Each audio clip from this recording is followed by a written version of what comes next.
What's up, guys? Welcome to another episode of Real Estate Podcast, episode 305. I'm here with Griffin. I'm here with Trav. Man, and we're running through corridors with guns and also saving the world with Adam. This week we watched Knock at the Cabin. Did In slow we? motion, we're running through. Oh, yeah, of course. Here's what I said last night when they were talking about watching it, and Griffin's brother said he hadn't seen it. And I was like, I wished I could have paired 8 and 9 together. Yeah. Because, like, I watch 8, wait a week, and when you watch 9, it's like, that's the final episode? Yeah. They should have just stuck those two together. Yeah. Well, this is what I thought was going to happen. I thought that because, like, in the game, the way that it ends is you wake up in the hospital. Like, pretty much the same thing happens. You wake up in the hospital, and there's like this whole big explanation as to what's happening with Ellie and how they are going to try to extract the cure for Ellie from her, from her body and everything. Post-apocalyptic brain surgery. Yeah. And the Not a good doctor's idea. the doctor's the one giving the exposition on everything. And it's a little bit like it's more dramatic in the game because, like, not only do you have the fireflies and stuff that are there, but also like the infected are pushing into this part of the city as well. And then at a certain point in the game, they start breaking through, and you're not only fighting the fireflies, but you're also fighting the infected. So there's more of a crunch, more's at stake at that point. They should have done So that. yeah. Which, And I was which Oh, I go mean, which I thought pedo cannibal cult. That was a crazy. yeah. That's why I was like, we're not That was talking a- about that episode. You got to watch it. That was a Yeah. that was a movie in and of itself. Yeah. 8 was better than 9. I was telling Adam at one point. I said something to the effect of like, Pedro Pascal woke up after the fucking fever dream, woke up with a vengeance, and he also woke up and just decided he was on the set of The Mandalorian and just started fucking just stacking like that. The last 2 episodes, he is stacking bodies left and right, dude. Oh yeah. Well, you And I see really how brutal he dig- can really be. Yeah, Yeah. I They really rip your fucking for kneecap once. off. Well, for once, we have a main character that don't fucking waste time to allow the bad guy to fucking get an upper hand. He's Yeah, like, oh, I yeah. believe him. Yeah. And even that point where he shoots Marlene and it's doing the recap, and he goes, and you see what's really happening, and she's like pleading for her life, and he's just like, you just find a way to find her, and just blows her fucking head off, and just it stops it there, nips it in the bud. Yeah. You are not a problem anymore. Yeah. And I like it, but it also shows you the heightened paranoia. Mm-hmm. Yeah. Well, I would And- say there's no witnesses, but he left those nurses alive. I probably would have. Yeah. I Count would them want too. to. Yeah, I I mean, was waiting for him to just straight up like turn When he around, and when they shoot did, he them- just kills them. Well, they're going to Yeah, tell just- people. Yeah. Mhm. With them alive, that puts him in danger. He kind of broke his own code there. Yeah. Yeah. Well, he pissed off probably the most organized group outside of the government. Yeah. For sure. Yeah. So that's gonna be a thing. Really glad he didn't die. I was Yeah. waiting because something that Adam had pointed out was, and I'm sure as y'all have discussed it over the past few days as well, his demeanor changed. Oh yeah. It's almost like Ellie and Joel switched. Yeah. Yeah. Like, Joel was desensitized at the beginning. He saw all this death. He had no hope. He was just like, fuck everything. And then the kids inspired him to live again. And Ellie was the one that was like, oh, hey, let's go fucking catch butterflies out in this field. And what jokes. But then at the end, they both assumed each other's attitude. Like, now Ellie's like, I'm kind of mind fucked over what's been going on. And Joel's like, shit, I got a kid again. Yeah. Yeah. Hey, baby girl.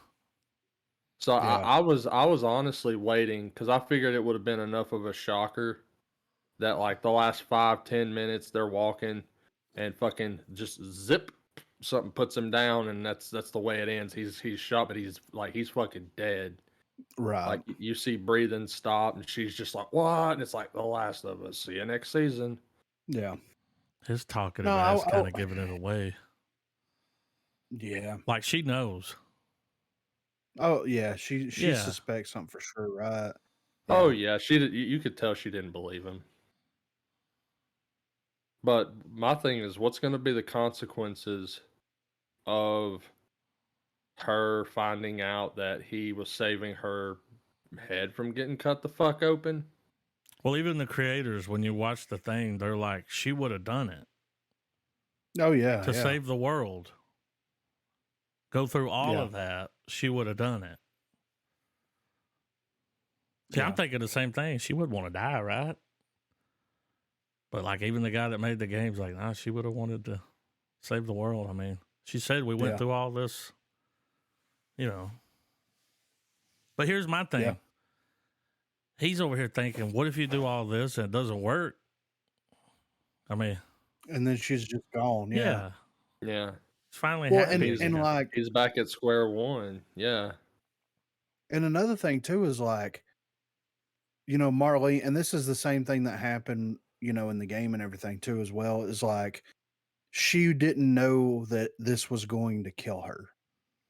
Until they And got it's there. like, how, well, like until, you know, I don't know what happens in the second game, but whenever they're at the hospital, like it's almost the same way as in the show. Like she's in surgery and you find out that like the only way for them to extract the stuff from her is to kill her. And they don't tell her that. Yeah. And it's like, okay, how much would that have changed? Like, would Joel be able to accept it if she agreed to it? You know what I mean? Yeah. And it's like, I want to think that he would, but I think that like at the same time, like if it didn't work, then he would kill everybody there just on principle. You know what I mean? Oh yeah, they've absolutely showed that like you're gonna have to kill Joel to get Ellie away from him. Yeah. Like it's beyond the mission now. Like, and at first like whenever they were talking in those last few minutes, and he was talking about his daughter, and she kind of looked at him like, has this saving situation turned into a far more fucked up one than It got any of kinda the weird. others, you know? Yeah. But he kind of he curved it in the dialogue where he said something to the effect of like, y'all have been friends. Like, you know, like he starts Yeah. pointing out, he's like, I don't want you, like, you're not her. Like, don't Yeah. think that. And I was like, okay, smart move. Because Yeah. no one can deny that in that type of setting, whether it's biological or not, like having a younger child, person, whatever, depend on you, like you're gonna, you know, and to the point where you've won yourself over to that cause. Yeah, dude, like you'll fucking kill everyone in a goddamn building to ensure their safety, which Yeah. he did twice. Like But yeah. him just straight towering of death up that fucking building to the operating room. Yeah. Jesus. You know? Right. Like And that's what it was intense.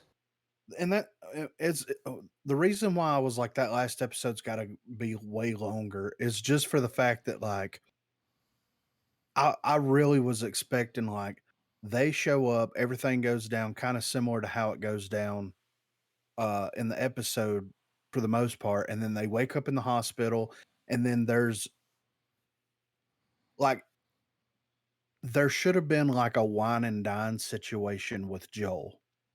That's kind of what I wanted to happen.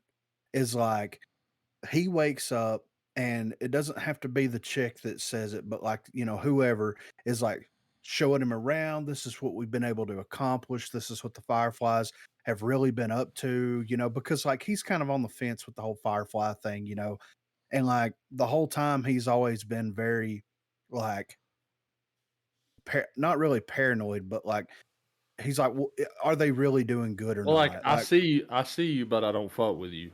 exactly. And it's like to me it's always felt like the character of Joel hasn't been proven anything by the Fireflies. So what's the point? You know what I mean? Like what's Yeah, the point of him joining up with them? And like that's what I've personally would have liked to have seen was like them kind of show him all the good things that have happened, how like this society or this place that they're at isn't as screwed up as like the QZ zones are, and like this is how they deal with stuff. This is why they're better than how the government's doing everything. And like it kind of be like almost an extended thing. And then he's like, well, I want to see her, when's she doing the surgery? So it's like, oh, she's in there right now.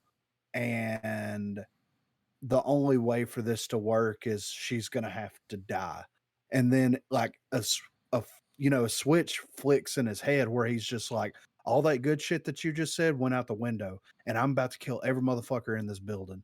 You know what I mean? And like yeah. Like be like you wanted that violent montage to have more significance. exactly. And then if there would have also been a situation where like maybe the hospital is like in the basement or in the parking garage or whatever, like they've been kind of capturing and holding some of the infected in there to do tests and to do research and stuff on them.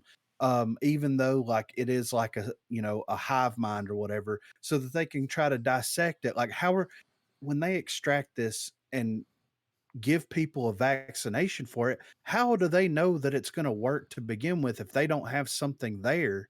Yeah. You know what I mean? So it could have been that situation. Joel goes out, he opens the floodgates for those things to get into the hospital, and he's just walking through there, just fucking people up and infected up until he makes it into that operating room. And then, like, it should have been that moment where, like, you like kind of like how it was in the show to an extent where like you couldn't see in the operating room so you don't know what's happening in there or anything, Yeah. and it'd be that weird moment where it's like, did they do it? Is she Yeah. dead? You could Were see the they look able on to his succeed? face when he was going in. You Yeah, could tell he was worried that it was already too late. yeah, Oh, great facial acting in in both yeah. episodes, to be honest with you. The whole show, really. Um, I would have to argue though, just a little bit. I would argue that coming in on a almost a back to back binge watch, I could see where maybe having to wait the week to watch the newest episode, the cut to him just fucking them up and everything would seem kind of jarring. But I'd have to say that it felt relatively like the pacing didn't feel off Right, from my right. end because I'd watched them back to back. But I see what you're saying, and that would Well, I have been waited a week badass. to get an hour, and it just not a lot happened. Yeah, Yeah, Like other than I them I totally talking get what you were meaning now. and feeding the fucking Yeah, giraffe. I'm not saying it was bad. yeah. It was No, no, just no, like, no, no, no. damn, but it they was should have just combined these two. Like if they weren't going to do. See, I Yeah, didn't know all yeah. that. Now that's why Corey was like, kind of let some shit out. yeah, See, I didn't play the game, so I don't know that. But yeah, they should have done that. There Yeah. should have been the fucking threat of the infected yeah. and shit. That would have been, And that whole Yeah, montage was Ray's just slow motion. Just right. It he was just very kind of walked slow. through there and The killed everybody and the left. the tension. Then it was Well, I over. could see. Well, I could see where they were trying to establish dread with that, Yeah. but I agree. It kind of fell flat. Well, and at the same time, like you don't give a shit if the Fireflies die or not. No. I mean, not really. Like there's As long as you Joel only and Ellie make they've it only out. Yeah, they've only exactly. they've only booked like if I'm not mistaken, I think the Fireflies have like their presence literally bookends the show. Yeah, and that's kind of how it is. Like in the game, you'll see marks and stuff from the fire, the symbol with the Yeah, F's their back to presence back. is there, but yeah, it's Yeah, not like you're constantly talking to Firefly people all the time. yeah. And Joel has very much a similar demeanor where he's like, I work with them when I have to. I don't trust them. It's, how are they any better than the government and all this kind of stuff. And like in the game, whenever you're talking to the doctor at the end, the doctor does kind of make you a little bit more sympathetic to the Fireflies plot and their cause, because it's like we're actively trying to look for a cure and help people and not just like oppress everybody and this, that, and the other. but the way that we're going to have to do this is to kill the girl, you know? Yeah. So it's, Well, I you mean, know, but that creates a great moral quandary in the setting, because like that's obviously something that no one would be okay with, and that yeah. like in a world shot to shit type of scenario. Um, but yeah, man. Um, so this was the finale. Oh, it's Oh, yeah. yeah, that's it. There was 9. I gotta say, I thoroughly enjoyed it, man. Didn't I'm like Adam. I came in cold, no game play, none of that. And I enjoyed it, and I still stand by my not argument, my opinion that this show in 9 episodes or just one season has outdone The Walking Dead in droves. Oh, yeah, absolutely, man. And like at the end of the day, I think it's still one of the best video game adaptations that we've ever gotten. Like Uh, yeah, I still think that. I just feel like maybe if I sit down and watched all in one go, yeah. like That you would be watching nice. both the episodes back to back, Trav, like I can understand where like because that whole cannibal rape thing is like so fucked up, you know? And just so out of nowhere. Yeah, yeah, It is so just like you knew someone was gonna show up to deal with that shit from earlier, yeah, but nothing on that scale. And the minute that the minute it cut to them being like, "Hey, um, we're running low on food and blah blah blah," excuse me, and it cuts to the dining scene and it kept showing the plates of food, yeah, and I'm like, "Let me guess, they're having stew for yeah. dinner." I knew when that Like woman, when he brought that deer back there and she said, "What is it?" he just pauses and he goes, Yeah, I "Venison." was like, they're eating Yeah, fucking people.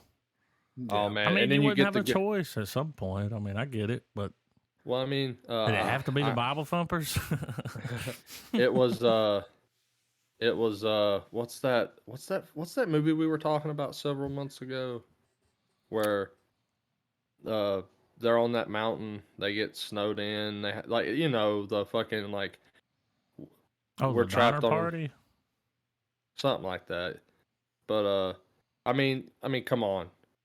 Hunger plus snow always equals cannibalism, Yeah, guys. Yeah. It's almost a trope at this point, especially you if they're know. already Oh, dead. I mean, absolutely. The ground's too hard. We got to wait till spring to bury them. It's it was like, cool to whoa, see. okay. They do the little flashback to how she got infected, and Yeah. the woman in the show, which kind of looks like her, looks like it could be her mom. That's the woman that played Illy in the game. No, Really? really? Yeah, you always watch the little That's thing at the end of the episode, and they were like, "That's the woman that played her in the game." I guess did the voice. I mean, they look They very look like, similar. yeah, she's got that jaw Yeah, they like yeah, I that. saw yeah. where I saw when they the one little tidbit that I picked up on, I guess. I think I saw a shot picture comparison on Twitter, I think. But the cover of The Last of Us, they kind of do a quick reference to it when she's behind the bars when she breaks dude's fingers. Oh yeah. Like the way she looks on that in the cover of the other game, it's like Yeah. But no, like I said, it's still one of the best adapted video game anything that I've ever seen, and like I'm excited to see season 2 and how it plays out. Like I haven't played the second game yet. Like I plan on at some point playing it, but I'm interested to see because they made some pretty significant changes there at the end. So I'm interested to see if and how that's going to play out differently if it is, you know? Well, I would think it will be differently just to keep it a different experience for you from the game, Yeah. and vice versa. Like, say if me or Adam one decided we were just going to play the game, we would be able to still enjoy and experience, still hit those landmarks that we know are coming, but still have something offered up. Because like that would not knowing necessarily that the push on the hospital at the end from Joel was also met with infected combat. Like that would have been a nice, Little Yeah. touch. yeah, Yeah. like whenever like playing through the game, you're like, oh shit, like this is happening too. Okay, like Yeah. here's where we are. Well, and not only that, but like whenever you're playing through the game and everything, like they cut a lot of the game kind of plays out. You know how Batman, like the Arkham games, play out where you'll go into a room and there'll be henchmen in there, and you can't progress to the next room until you take all the henchmen out, type situation. Yeah, you got to clear the board. There's situations like that that pop up with the infected, but you're not trying to take them out. You're trying to sneak around them.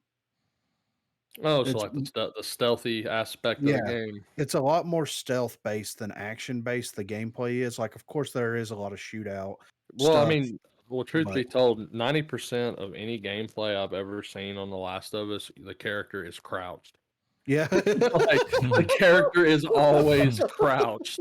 you're They are right. always crouched around a corner, by Yeah, a wall. Like don't matter. They could be out in a field. They're crouched. So I yeah, totally get that they it can't just be solid stake the show. yeah. Um, but yeah, I'm interested to see more though. But Oh for yeah. real, like just go pull up any arbitrary gameplay of The Last of Us. That motherfucker's crouched. Joel knees hurting at the end of the game. You know, he's like, shit.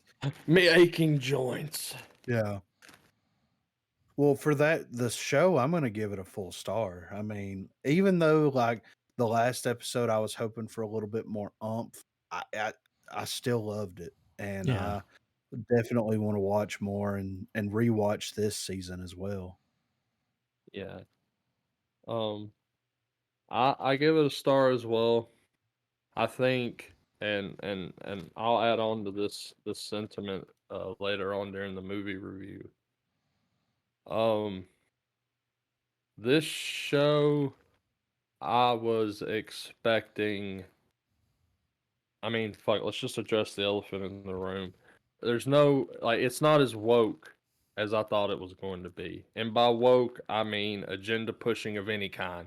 I don't care what the whatever message. I thought I was gonna get more of that just because of HBO, Hollywood, all that shit, and that was a small bit of dread I had, but I was surprised at how toned down it was and more like let's just try to tell a good story.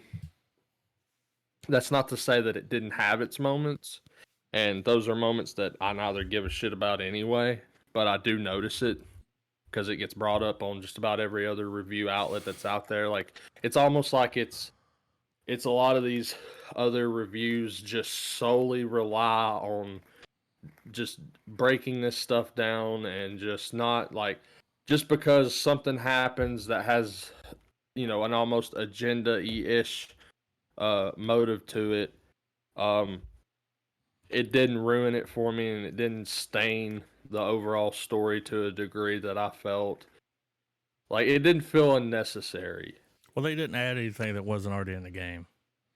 Absolutely. You know what I mean? So, yeah. That's where, like, even like the beginning, when it first opened and they were like global warming clip, I was like, oh, and it's like, well, that's part of the Yeah. explanation in the game. They just kind of Then like talked about it a little more, but and then 3 episodes later, it's I'm a dude. You're a dude. She's a dude. And we're all dudes. Hey, and then it cuts to, and the thing is that like if you're gonna have stories that have progressive ideologies and alternate lifestyles and stuff like that, those are not the problem, and they have never been the problem, and they will never be the problem. The problem will be the way they're written. And it's and it's the same, and I don't say it as if it's just one concept that people fuck up with writing. It's the same type of sin you see in all other types of stuff. Mm-hmm. Any kind of like it could be anything that breaks the fact that you're watching a much larger, more important story happening.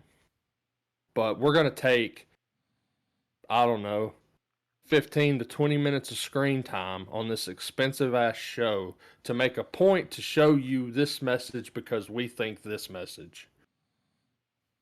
And that's got no place in entertainment. Not anymore. I don't think so.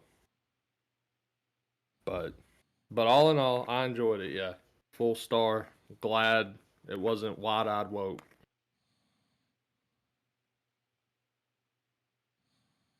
Knock at the Cabin, though. Banger. I My mean- boogie shoes. Guys, this movie was original as fuck, and I loved it. Yeah. Him not making a comeback. Yeah. dude. Old you know, like, I'm not saying he's been complete dog shit, but you know, he had his time there where it got weird. Well, Avatar was his third act. He had to go back to his roots, Yeah. do the recoup. It's like, stick to your movies. and now we dude. got the but You now know? we got the Shyamalanazons. Yeah. Like, I don't really want to see him direct other people's stuff. I want to see him do Well, his was stuff. based off of. This was based like Old was based off of a graphic novel, and this was based off of a novel. Yeah. Well, like But- Avatar. I think not even that, man. Yeah. Well, I mean, not even that. I think this movie highlights the fact that like it is a meme to shit on him. Oh yeah, for sure. But people forget that the guy's a very capable director and he's a very good storyteller. He was Yeah. able to tell you a lot with not a lot in this movie. Well, and that's the best thing that Shyamalan has been best, like where he's excelled. I mean, look at Signs. You know what I mean? Yeah. Signs was like fear mongering the movie almost. You know what I mean? Like until the very end of the movie, it was all hearsay. You're watching hearsay play out in real time, but the way that it was written and directed and acted out, and it extends to the rest of the stuff that he's done. It's like with M. Night, the less is more because it really allows his script and his writing to like and just the unknown grow more and more. Like in this, when he's like, you have to make a decision, they both say no, they kill Ron Weasley, and then they cut the TV on for a second, Oh, and then dude, when he looks at them and he goes, "Don't you fucking look away," and puts that Yeah. bag over his head, dude. Like that creeped me out. Shit like that creeps me out. yeah. But like they're in this secluded cabin in the middle of nowhere. Like they turn the TV on. You see what's happening. The tides are rising. There's tsunamis and all this other shit going on. And then the TV shut off. And then it's like, is that real? Like, Well, is it, I like that for everything that they would show them at first, they had a logical reasoning behind it. Like, dude was like, "No, man, they fucking knew this." Like, they tried to keep it. You know, they played into the, are these people just a fucked up suicide cult? yeah, But to borrow from Adam, the twist of this movie was that there wasn't a twist. It was fucking real. yeah, right. And I don't know if it's just because of the region of the world that we grew up in, but religious shit strikes a chord with me, dude. And it just you want to creep me out, give me some biblical stuff. Whether or Yeah. not, like, I mean, just because like it's a realistic depiction of the apocalypse. You're gonna cut the TV on, you're gonna see this weird shit happening, and you have no context as to why. Yeah. And And that's- that's not going to directly affect you whatsoever, especially us, at least us anyway. But you know? it's fear and like the concept of a real manifestation of the wrath of God is whether you are a believer or not is absolutely horrifying. It's supposed to be terrifying, you know? I mean, like- it's the fear of God. Yeah, that's what you're getting. Yeah. You're getting a good fucking 10 cc dose of that shit. yeah. And dude, like drawing parallels from this movie to and like how they experienced everything and how you had these conversations happening back and forth between like the two main characters and also between the two main characters and Batista's character where it's like, well, this isn't real. How creepily similar was this for us in the real world and where we live at, whenever COVID was happening, Yeah. like Or to a the earthquake in Turkey.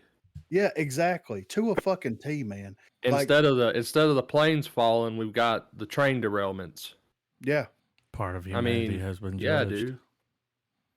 Oh, yeah, that was always creepy, dude. Whenever they'd be like, he's like, "Are you willing to make a sacrifice?" No, and then they'd bag up, and they'd be like, "Part of humanity has been judged." And then when Batista does it, he goes, "All of humanity has been judged."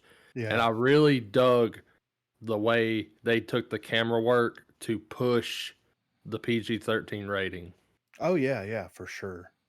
Off camera stuff is more disturbing Yeah, than seeing it.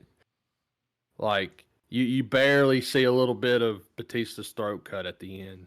yeah, You never see the blades make contact with the other people, which I think one thing this movie has going for it is that it's the most original depiction of the Four Horsemen. yes, And agreed. I loved that idea. Yeah, I thought it was cool how even the horsemen didn't know what they were. yeah, right. No, dude, I agree 100%, and it's so well done and so original. Like, it makes me want to read the book Oh, just from watching, absolutely. because like I, and it's like how often does this happen? You know, like if this was a real situation, a real scenario, how often does this happen? Where like there's two chosen people that have to make a sacrifice, and the four horsemen show up, and like They have to throughout witness time, it.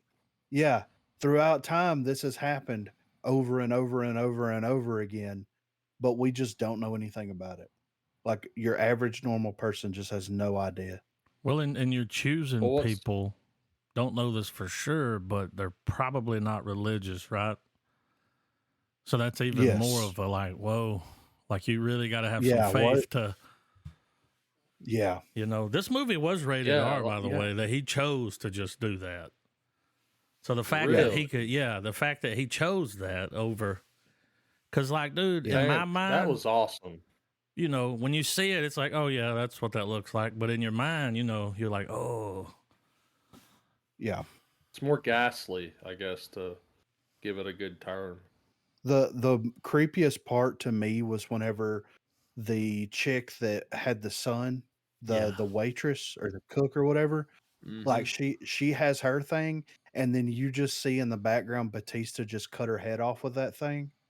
Yeah. Like you can just see the silhouette of it happening, and then he picks the body up and takes it in the other room, and it's just like this is so fucked up, man. And like how it affected him after that first one happened, how it affected him as a he went in there, he threw up, like yeah, he doesn't understand what, like they don't understand what's going on, but there's a clear mission Well, that like they're on. you're seeing the final chain of a longer linked fence that you have no idea or context as to how it got to this link. Like Yeah.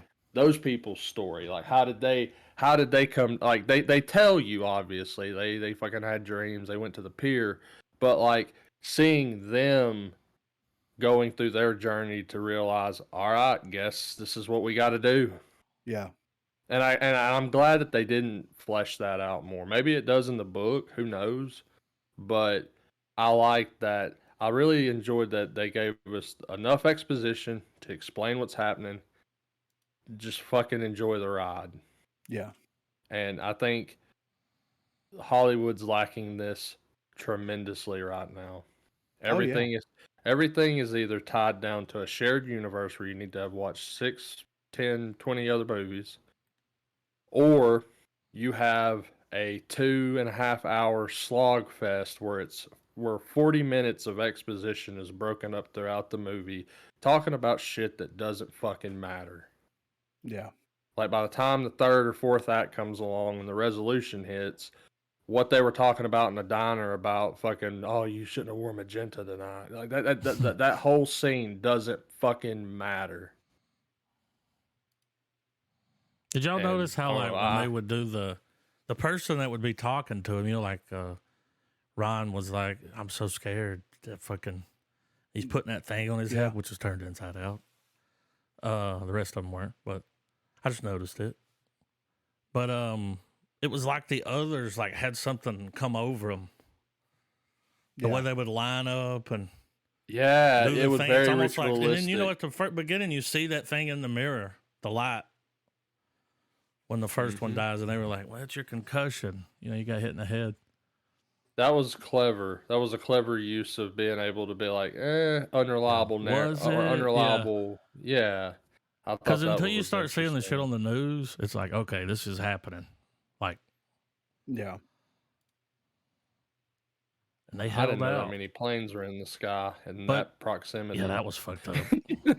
But But like, you know, Like- if put yourself in that situation, put you in there with your wife, both of you. Yeah. These people show up and say that. What are you? You're not gonna. Fuck no. hell no. I'm not killing. You know what I mean? Yeah. Now, Like, when fire starts falling from the sky, Yeah. it's like, all right, one of us has got to go fucking kill me, Yeah. and the other one It was a has to good do run. it. You can't Yeah. just kill yourself. You have Yeah. to get the Yeah. other one to do it.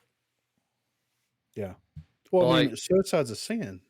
well, I thought they were what's going to be crazy like, is we it's- haven't had this girl that long. I mean, Yeah. technically she's not How fucked up would ours. that be? well, there were, like, there's little subtle stuff too irked me more than the some of the violence, and it's just little sequences where, like, if you're invested in the film, like, obviously when everything's said and done, and dude gets to their vehicle, and in the back seat you see all the confirmation, like all those people were telling the truth. Dude was a teacher.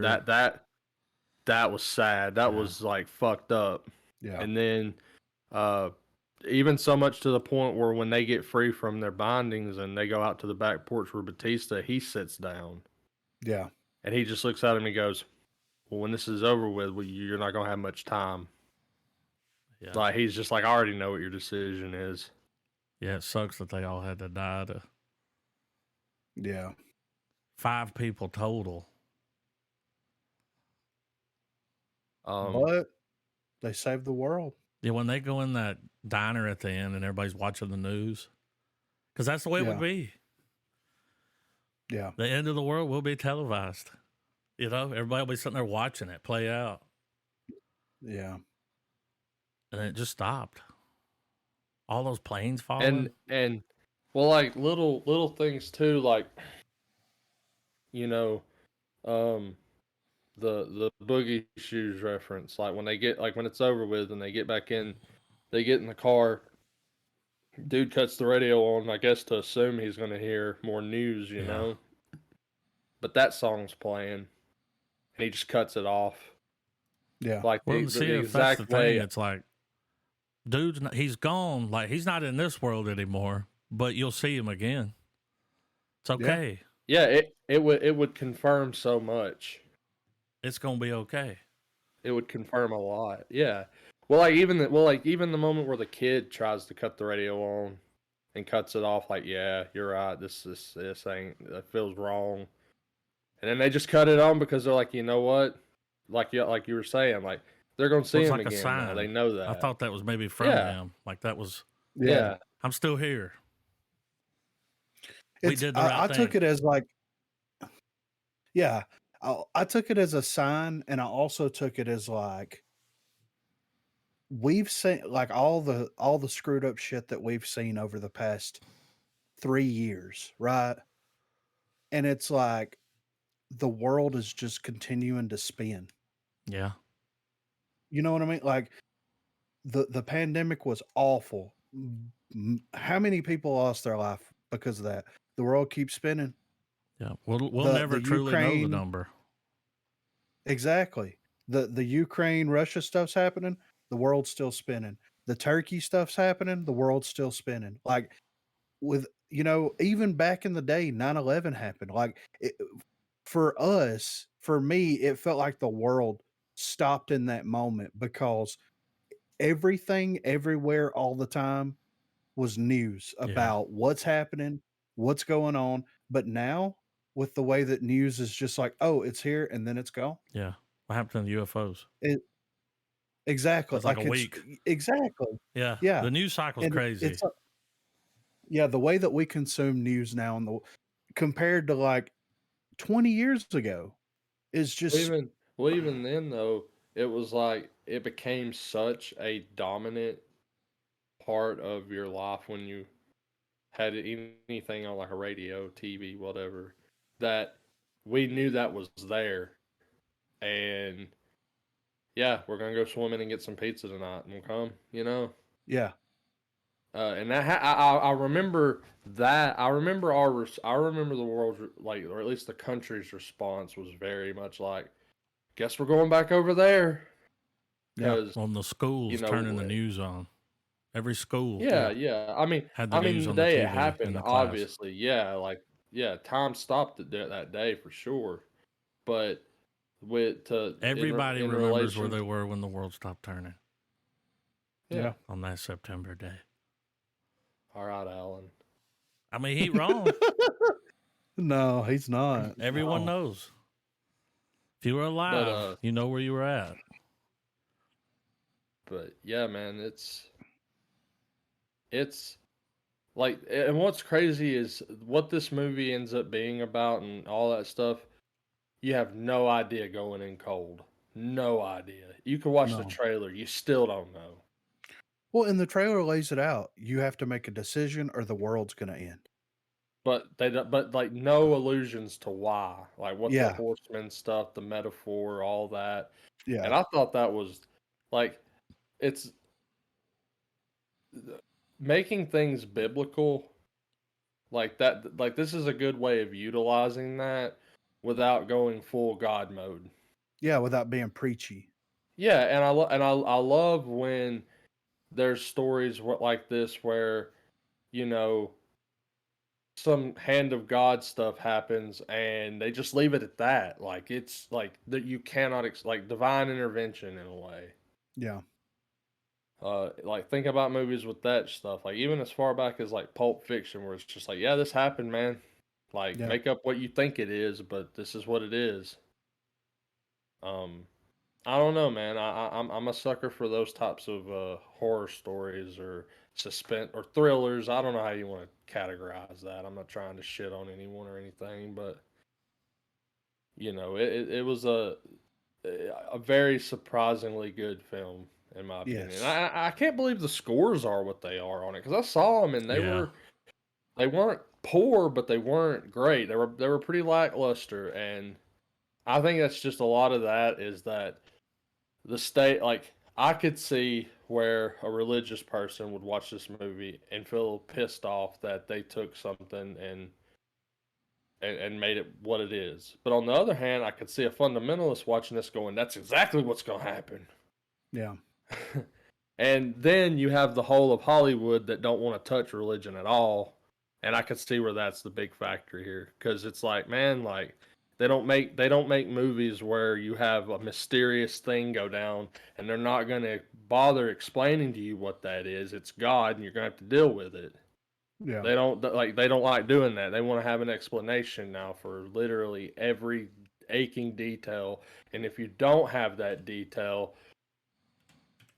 it gives like 50 fucking content creators something to make a fucking 10-minute bitch fest about.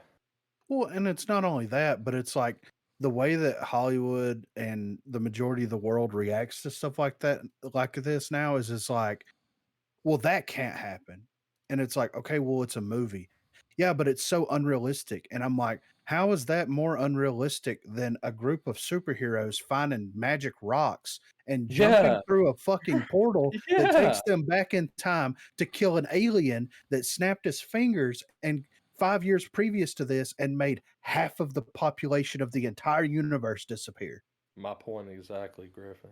I mean, like, yeah, I get it. It's religion, and everybody wants to chalk religion up to fairy tales. Well, buy into the fairy tale. What the fuck is Peter Pan? What the fuck is the Little Mermaid? They're fairy tales, and if you think that they're fairy tales, then buy into the fairy tale of it and enjoy it for what it is. If And you I think that think there's some real bias behind it, or if there's some reality behind it, then view it from that perspective.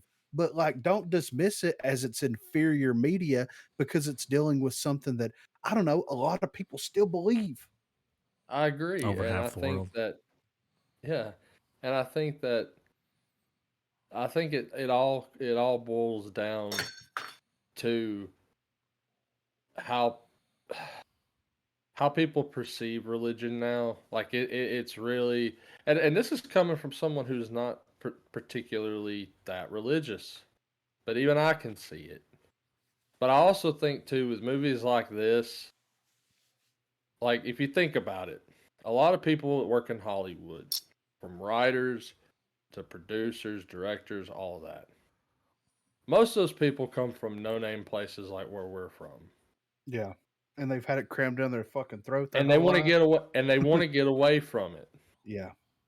And a movie like this, with an ending like this, it strikes a chord that is what suspense stuff is supposed to do, and it's supposed to make you uncomfortable. Yep. Look at Red State. Absolutely. And that's the thing. This movie did a fantastic job at making you feel uncomfortable. Never mind the actual like what's going on in the film and the death and violence of it, but when the true meaning of what's happening is finally revealed in the film, I think that's a chord that really unsettles a lot of people.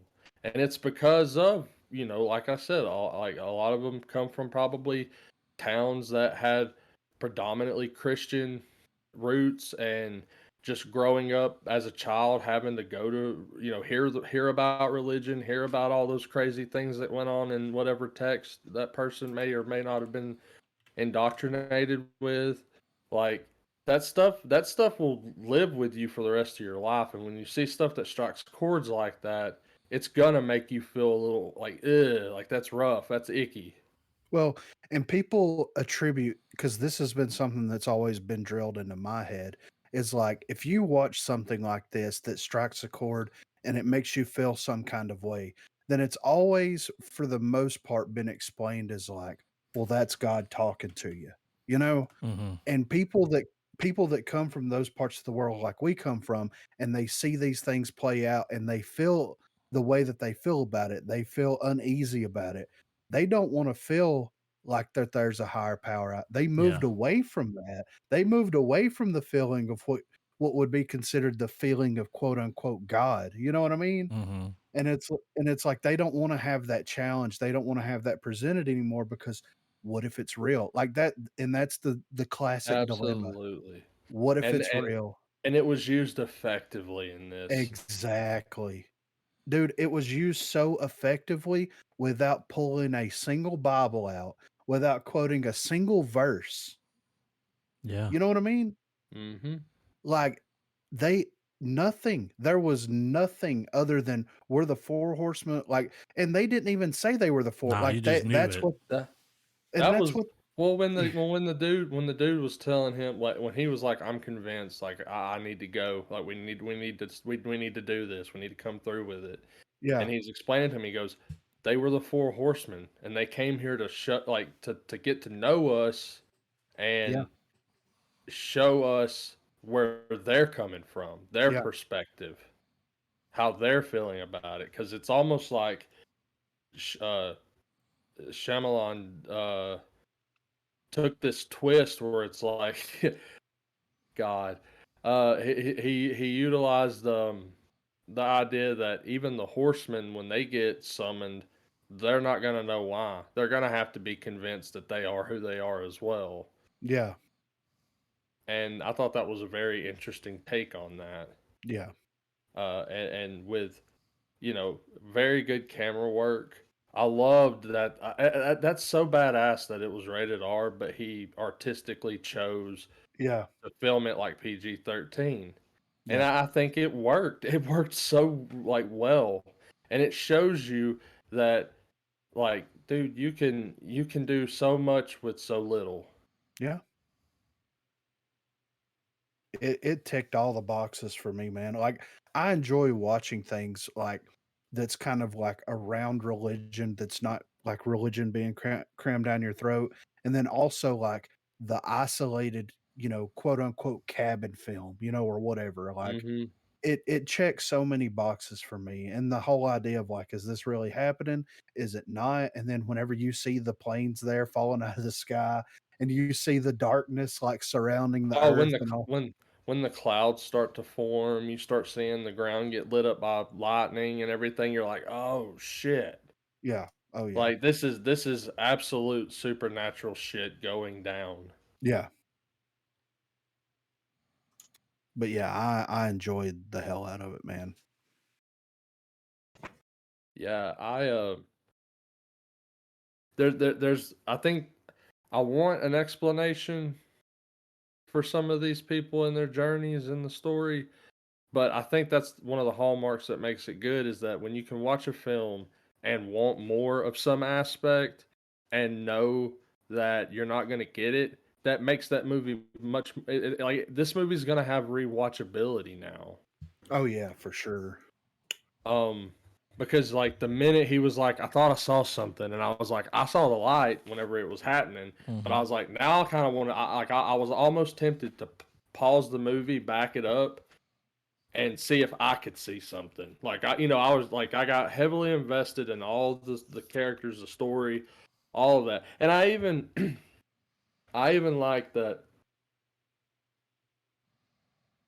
they made you doubt whether or not Ron Weasley was the guy at the bar that assaulted dude. Yeah. And and I like the dichotomy of the two leads. I like Yes. that the one guy from Mindhunter, he was like, all right, he was trying to understand everything Yeah. and try to have a sense of reason, but his partner was like, very "Fuck much. that."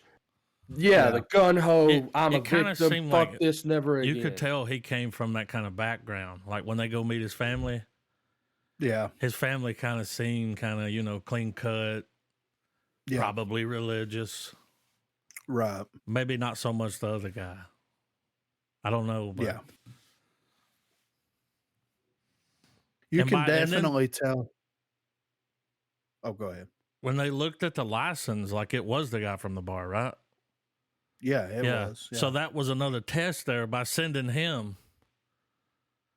It's like, what's this fucking guy? It's like, yeah, but this shit's happening. I mean, he picked him for a reason. Yeah. You have to choose. Well, that's him atoning for his sin there, really. Yeah. Like he died. You know what I mean? Like Mhm. he was sacrificed for this. So and like what I was saying a second ago, it's like you can definitely see how these two characters went through similar trials and tribulations growing up being homosexual, but in different ways. You know Yeah. what I mean? Like they were both like chastised for being gay, but they both dealt with it in different ways and like they both processed it in different ways. And you can like absolutely see that whenever you see their reaction to this situation. You know what I mean? And how they handled the situation as a whole. And like that's writing on a whole nother level. You know what I mean? Yeah. Where you can see their trauma coming through in the way that they handle the situation. Like yeah. And whenever I saw that light for the first time, I may be wrong, but I saw it looked like someone was standing in it. Or was there another light that happened where it looked like someone was like whenever he looked into it, it looked like there was like the outline of a person like standing It was like the there. spirit of God or something. Yeah, yeah. And I may be wrong. It may have happened in a separate part of the movie, or it may have been like whenever because there was Well, a couple of there were two distinct sequences I recall where the light got like J.J. Abrams type of flare going on. yeah. It was It just one. wasn't blue. It was one right. It was one where the horsemen are all lined up and you see that mirror behind them, and it's the one that I think he references when he's telling his dude, he's like, "Hey man, I Yeah. was seeing some saw shit earlier, and something." I think it." Yeah, there was that, and then I remember it's the profile shot where it's sideways, where it's the window to like to behind him, that was happening again. Now I don't know if that was really showing us like the concussion thing because they were really, constantly reminding you, yeah, he got knocked the fuck out. Like, Yeah. but but Dude, I it, loved it. I mean, and dude, for an hour and a half, Yeah. I In and mean, out. Yeah. bang for your buck, my man. Yeah. Batista.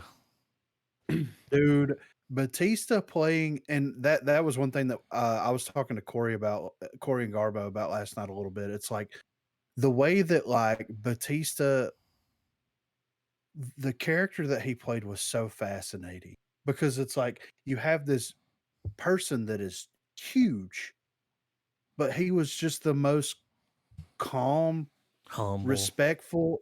Like, Yeah, dude. He was playing a good gentle giant, Yeah, exactly, dude. even though he was not gentle at all. No. And like his reactions to a lot of those things were so human. Like Absolutely.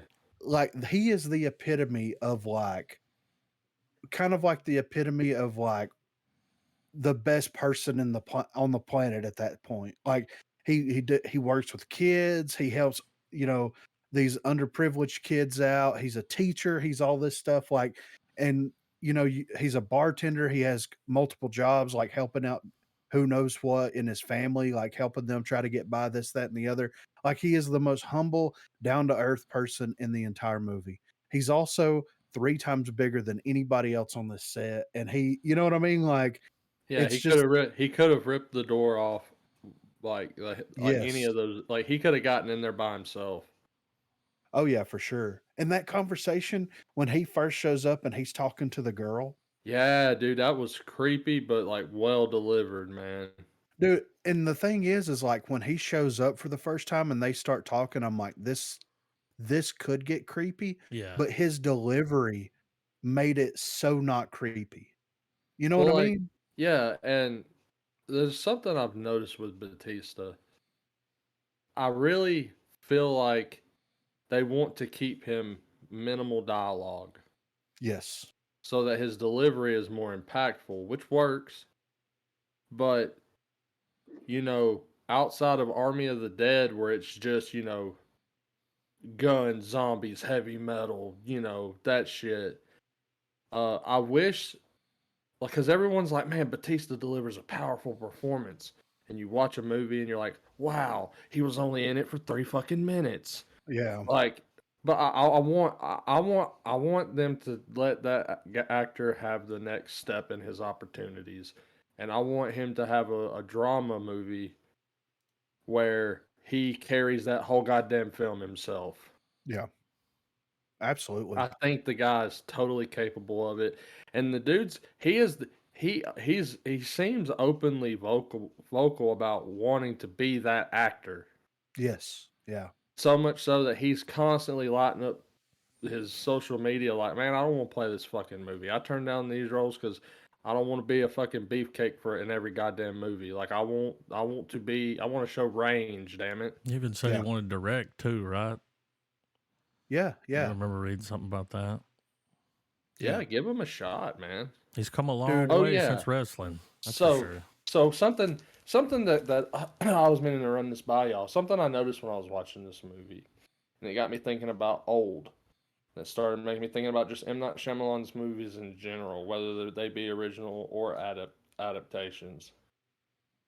Outside of Avatar, because we all know Avatar is what it is. It's it's his one. Everyone has the one, and that's his. But that aside, part of me can't shake the feeling that Jordan Peele has been ripping M. Night Shyamalan off the whole time. Well, he definitely pulls a lot of inspiration from him. You can tell that. Like to the point where it's almost not an influence, and it's not the, and it's I'm not shitting on Jordan Peele's movies at all. They're good, but you could put either one of these directors' names on either of those films, and I feel like you couldn't tell the difference. Yeah. No, I get that. And yeah, I think that he pulls way more inspiration, whether he wants to admit it or not, from Shyamalan. And I think that there's a lot of people that like kind of grew up watching those first core Shyamalan movies that pull inspiration from him, whether they want to admit it or not. You know? Anyone over the age of 30 has watched The Sixth Sense. Yeah. I mean, it was, dude, I see dead people was the line for years. Oh, that's part Yeah. of pop culture. It was a joke for years. Yeah, People that is haven't seen the movie know where that's from. yeah. So I mean, so Shyamalan is absolutely part of the pop culture tapestry. Yeah. Even with stuff like I still think one of the best movies he's ever done is Unbreakable. Yeah, absolutely. Like, I mean, the sequels are what they are, but off just movie one, whatever you want to call it, of all of his and stuff, like his just original ideas and shit, Unbreakable was bad fucking ass. Yeah. Cool I'm start, so happy.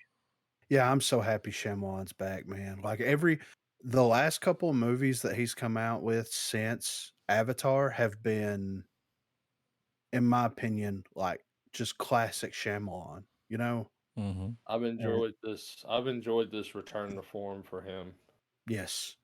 I'm very happy with what he's doing and everything, and I loved it. I want to read the book. I looked it up on Amazon, 280 pages. So I'm sure, of course, that there's some differences and whatnot, but that's a quick read. That's an afternoon, dude.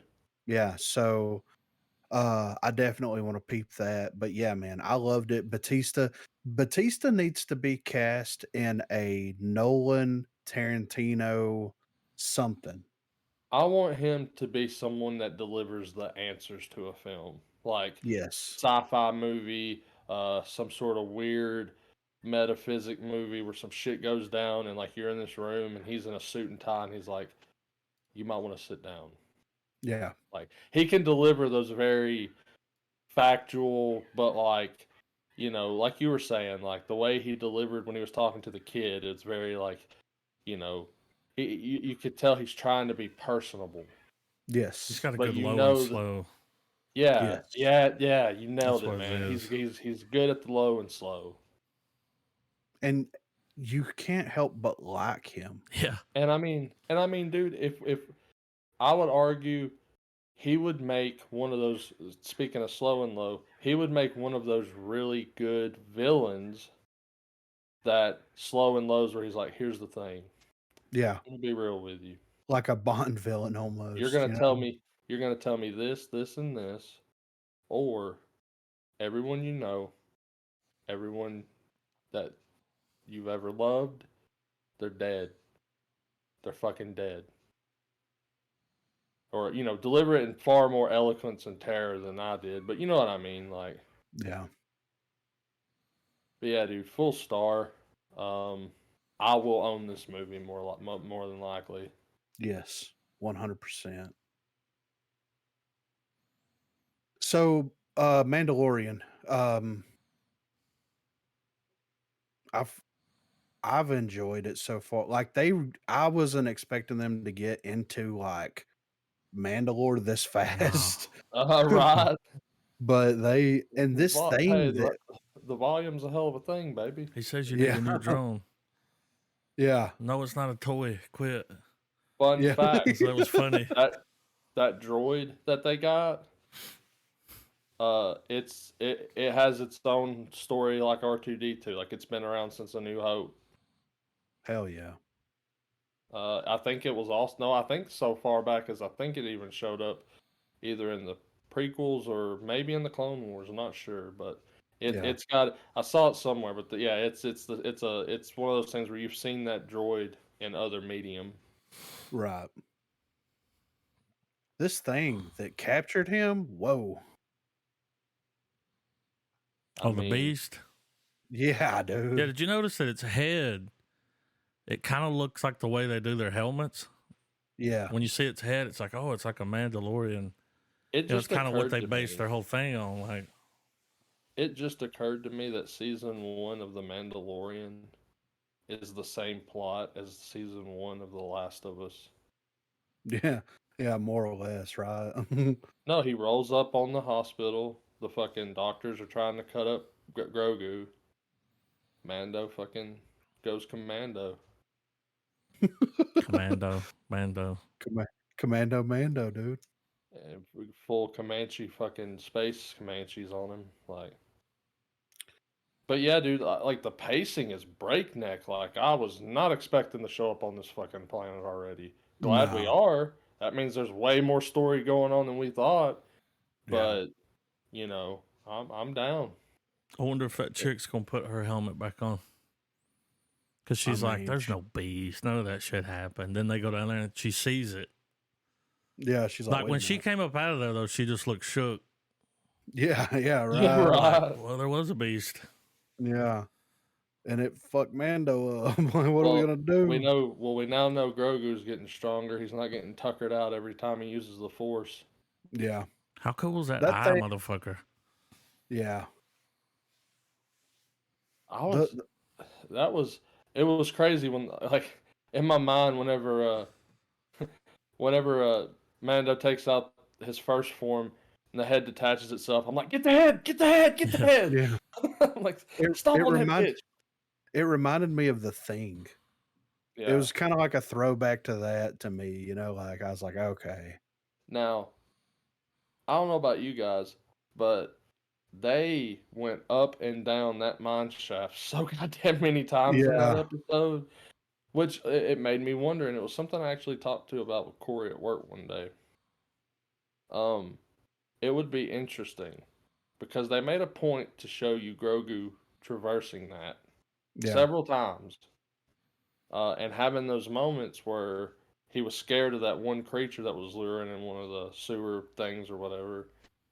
And that final time when they're on their way back to Mando with Bo-Katan, she looks at him and is like, you know, you thought your dad was the only Mandalorian, this, that, and the other.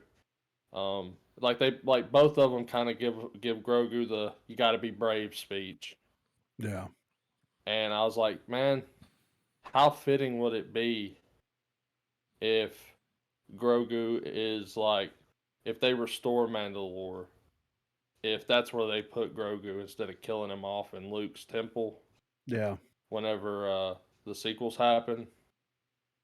What if we have it to where Grogu is like a custodian of the mines to the living waters and stuff, like that would be kind of cool, man.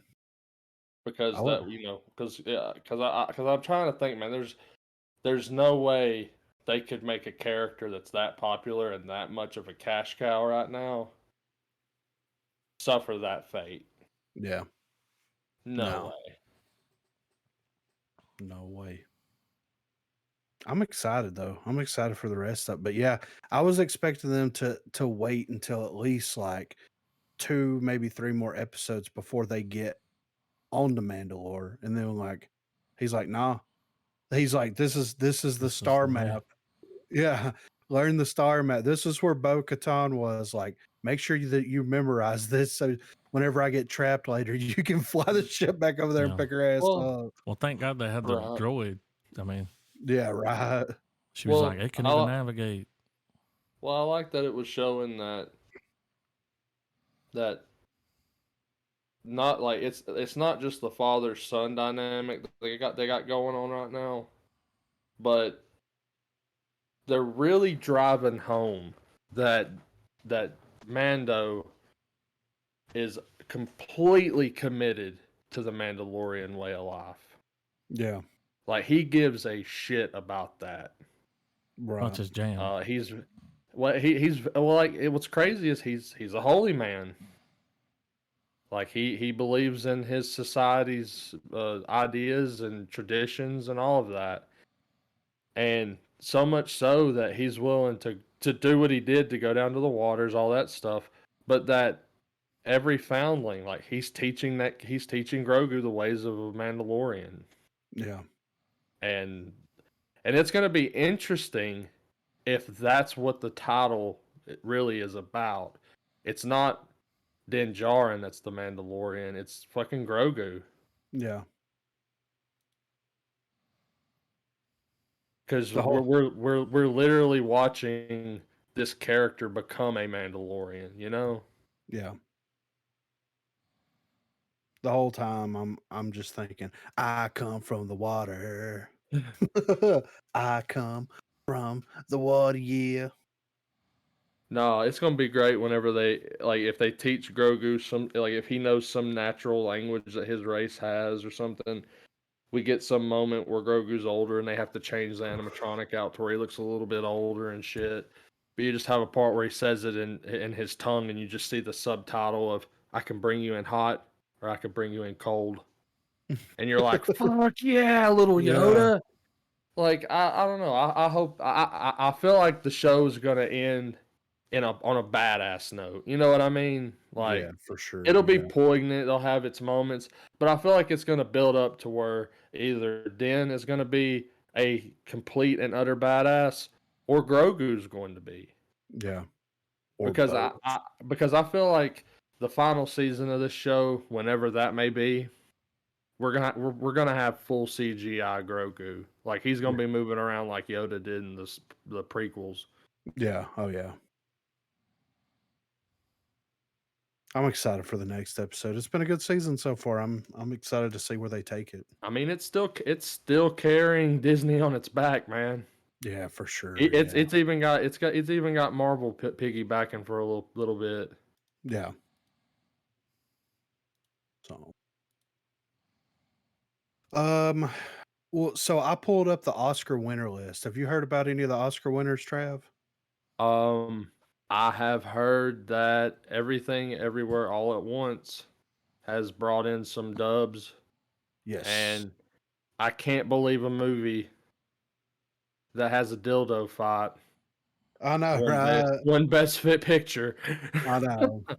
uh, no, but I'm glad that movie has gotten the recognition that it has because uh, even all the way back when we watched it, like it was a great movie, Yeah. and I still stand by that it is a far better multiverse movie than Doctor Strange 2. As reluctant Yes. as I am to admit it, it is.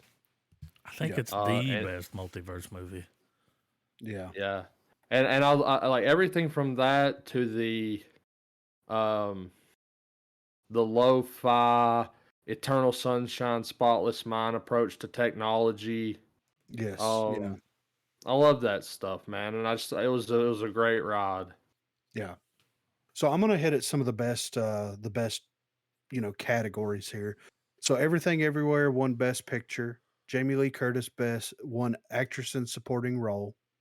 Actor in Supporting Role was Hugh Kwan from Everything, of course, Short Round. International film was All Quiet on the Western Front.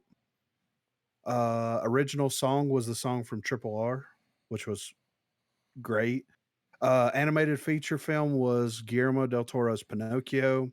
Adapted screenplay was Women Talking. Original screenplay was Everything Everywhere All at Once. Actor in a leading role was Brendan Fraser. Actress in a leading role was Michelle Yeoh. Director was the Daniels. For of course, they beat Steven Spielberg. Yeah. You know what I mean? Just so you know, Spielberg was nominated for the Fablemans, and they beat Spielberg. Cinematography, All Quiet on the Western Front, and original score, All Quiet on the Western Front. Visual effects, Avatar. Editing, Everywhere, Everything Everywhere All at Once. Makeup and hairstyle was The Well. So I mean, A24 Mm-hmm. brought the awards home, man, and congratulations to that goes to show you, like with that Parasite, All Quiet on the Western Front, like I'm glad that like these more indie films, these not Hollywood blockbuster, traditional Hollywood blockbusters. Don't get me wrong, I love Marvel, love DC, all that stuff, but like Everything Everywhere All at Once and All Quiet on the Western Front was like two of the most wowing films of the past year, and I'm glad that they got the recognition that they deserved. Yeah. So Did y'all? I and watched we Short Round give his speech. I watched all the ones I cared about, like Brendan Fraser. But Short Round getting up there and him, he took a 20-year just nothing. He did some behind the scenes shit, but because yeah there were just no roles, and his yeah wife was like, you should do that movie, do that one, get back out there. yeah And it was and crazy seeing him hug fucking Harrison Ford at the I thing. mean that yeah Indy. yeah that's insane, man. Happy for It's that kind of dude. like it's kind of like oh my god, dude from Strange Brew and Ghostbusters. You know, Oh, his fuck. I know I know, but like his wife passed and he took care of the kids, right? Yeah. So like when he comes back, I have a feeling that he's gonna blow it up. Rick Moranis. Because yes, I have a feeling that Moranis will be back at some point, and when he does, he is going to blow everything out of the water. So, but we got a little bit of movie news here. So Bob Odenkirk wants The Room remake to be taken serious. So Odenkirk, who made his mark in television history as Saul Goodman, is currently working on the remake of 2003's The Room, directed by Tom. I swear, dude. Odenkirk wants the remake of Weissau's romantic drama to be taken seriously, and he will star in the movie. Odenkirk said that he didn't change the lines but readapted them in his own way. However, he couldn't make some scenes legitimate as the writing was too far gone. This is what he told Entertainment Weekly. I don't change the lines, but I do them my own way, in a way that hopefully feels legit and real. And I think I pulled it off some. And there are some scenes that I just couldn't. And you just can't make them legitimate. I mean, they're insane. The things that people are saying are so insane. Odenkirk said that he certainly did not intend to make fun of Wausau. The film, Wazo, I don't, however you pronounce it, the film or the script. Instead, he wants people to take the movie seriously and make a touching movie. So yeah, It's gonna be I interesting. didn't know.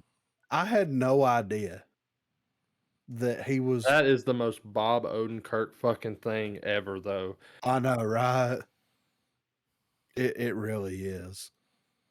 But I mean, if David Cross doesn't show up in some shape or form, could you imagine? like With I his just thought mark. that would be full circle, dude. The Yeah, guys right. from Mr. Show doing a remake of The Room. like, See, like yeah, it's perfect. yeah. So next up here, James Gunn sets the record straight on Superman Legacy casting process rumors. So DC fans have been eagerly anticipating news about the upcoming Superman reboot, and recent rumors about the casting process and director have been making the rounds. James Gunn is set to write the script for the film, which will reimagine the Man of Steel for a new generation of fans. The plot details of the film have not yet been revealed, but it is expected to focus on a younger Clark Kent in his early days as Superman. Henry Cavill, who played the role of Superman in a previous movie, will not be reprising the role. Recent rumor, however, claimed that casting calls for Clark Kent and Lois Lane had already gone out. However, James Gunn took to Twitter to debunk the rumors, stating that they have not even hired a casting director as of yet. Therefore, any casting news at this point is purely speculative. It is still unclear when casting for Superman Legacy will begin. So,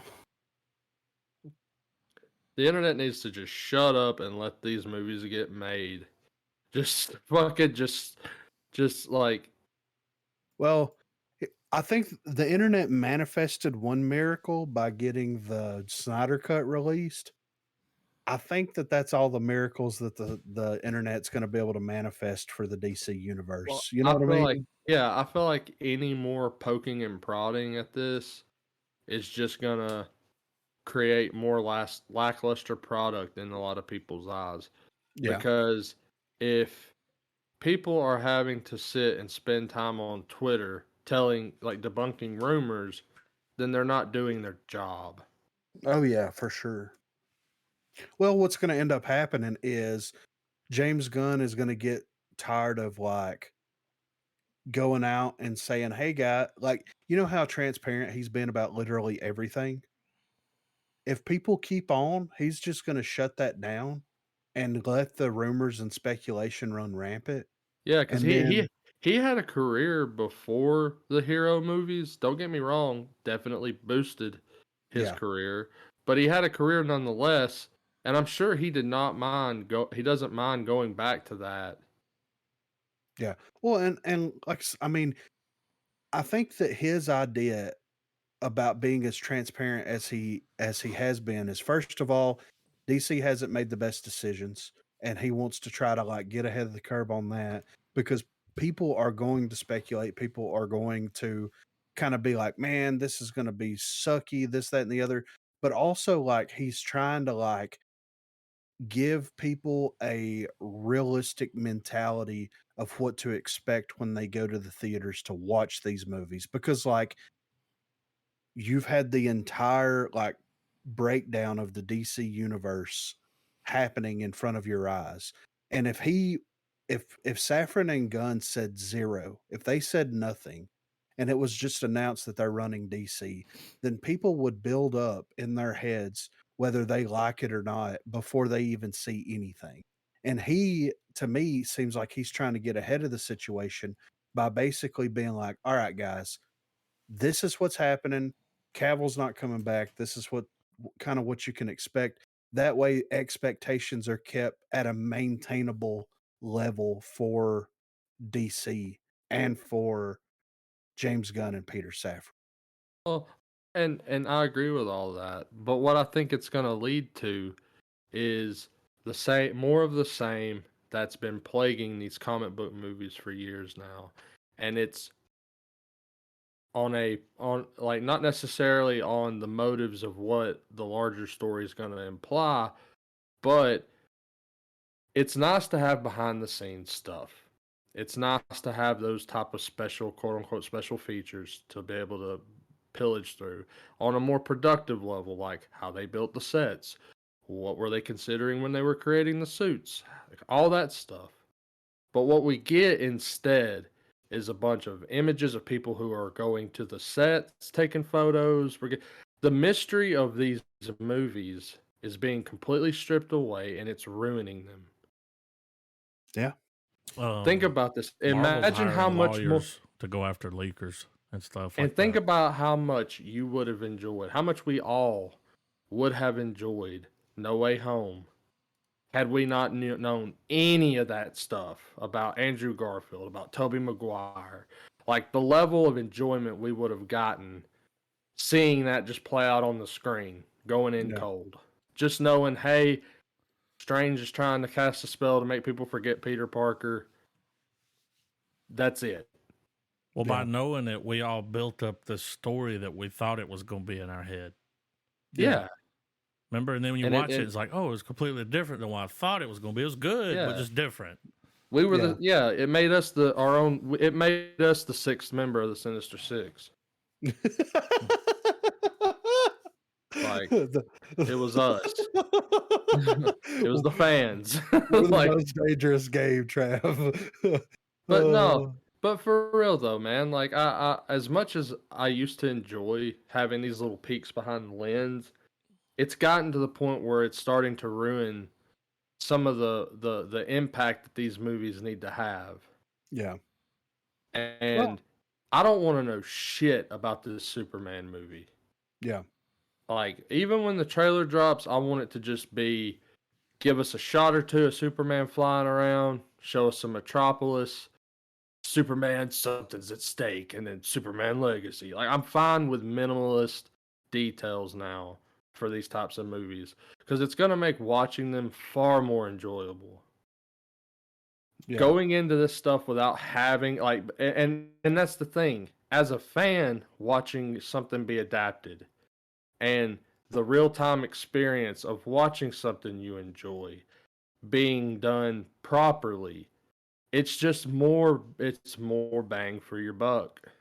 Yeah. To be able to walk out of the theater and go, dude, they fucking nailed it. Yeah. Well, I mean, look at Instead the of the typical parking lot criticism. You know what I mean? yeah. Well, I mean, look at everything everywhere all at once. Like like when we watched that, all we knew was like it's got whoever will like we didn't know a lot about the movie. We knew that there was some weird No, like timey-wimey stuff going on not a there. Some single hot dog dildo finger to be seen. yeah, like there was rumors that it was like a multiversal type film, but like that led more into the mystery of it than anything. And then like we were pleasantly surprised all the way around. So, like, I get it, but, like, at the end of the day, it's like, where do you draw like, there needs to be someone, whether it's a judge or whoever, draw the line between, like, okay, is this considered a spoiler? Or, like, whenever they cast Superman, if they release photos of the actor in the Superman costume, is that a spoiler? Like, who's supposed to determine if that's you know what I mean? Like, it's just like I the think it could be very much put down to if you are not on the bill as the stars of this film and you are a character that's being brought in for a cameo and you're not going to get top billing or anything like that, I would consider you a spoiler. yeah. Like, because even taking away the comic book aspect of a film, if Mhm. it's a movie where, oh shit, Kurt Russell just shows up out of nowhere, you know what I mean? Like, Yeah. that would be considered a spoiler if he shows up and delivers plot centric details. I think that's you know what I mean? That's a spoiler. Right. Which, I mean, I know it's a can of worms, but anything that is not approved and anything that is not considered a frame from a trailer, one could argue is a spoiler. Even if it's just a shot of the sky, it's like, well, it wasn't in the trailer. It wasn't in any officially approved footage for the general public, you know? Yeah. But yeah, I'm hoping that it doesn't get to the point where Gunn stops giving some type of Well, transparency out into the world. and I agree with you whole like 100%, 110% on the transparency thing. I think it's great that he is, and with the track record DC Studios or DCEU whatever at the time, they made a lot of terrible business decisions. And James Gunn is not only being the whipping boy, but also the mouthpiece for it now. Yeah. And I think that's a good thing. But I also think that it should be taken and understood now because of the level of transparency that he's done. That if it's not coming from the Saffron or Gunn Twitter account, Hmm. it is bullshit. And it should be taken as bullshit. Right. Well, we'll see what happens with it. I mean, if Disney's trying to get legal Oh yeah, I backing saw to an go article after about it, that today. They're going after leakers. Have, so They're gonna sue have you them. guys seen where supposedly sales for Shazam or pre-order sales is not looking good? yeah, I saw that. But I mean, we've seen the same thing happen in the past. I think it might have happened with Shang-Chi or Spider-Man, and there was not a lot of pre-sale tickets. I can't remember which Which, one it I was. mean, to be honest with you, I mean, I think I know literally one human being on planet Earth that takes the time out of their day to pre-order a ticket to a movie. Yeah, no. I mean, nothing on them, that's their thing, but I don't think that's not a real common practice. I'm never in the history of ever have I really talked to people that are like, yeah, dude, Yeah, I'm buying my tickets to see this movie it's like, oh, Yeah. 6 months from now. it's like a Yeah. concert though. It's No. like, You dude, know? just pick a fucking day and go to the Yeah, theaters. just show There's up, gonna be Yeah. dude. plenty. There's gonna be plenty of seats, man. Yeah. The only time I've ever pre-ordered tickets is if we're going to like the rave at 8 o'clock at Oh night. yeah, I mean, if you're driving all the way there, Yeah, Well, well, yeah, well. I mean, and I guess it depends on your theater of choice because I know some of those theaters have where you can buy literally what seat you want to sit in, yeah. That's a little and different too. and I Yeah, get it. I mean, I get that whole dynamic, but that's a very, to me, I think that's a very niche avenue for the otherwise probably average happens a little more in like moviegoer. real big cities. Yeah, yeah. You metropolitan know? stuff. Yeah, people. Yeah, stacks on stacks on Yeah. stacks. You know,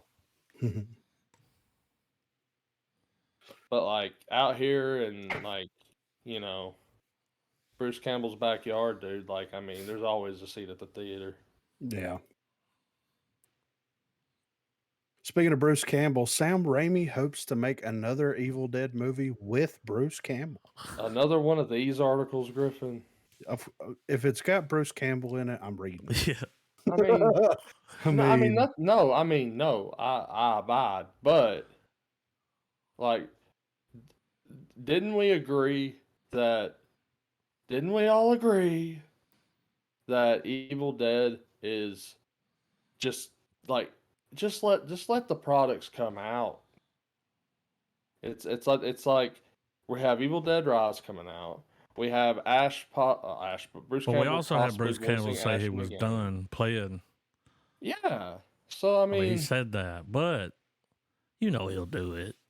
we got dude, we got 3 seasons of Ash following up from his army of darkness.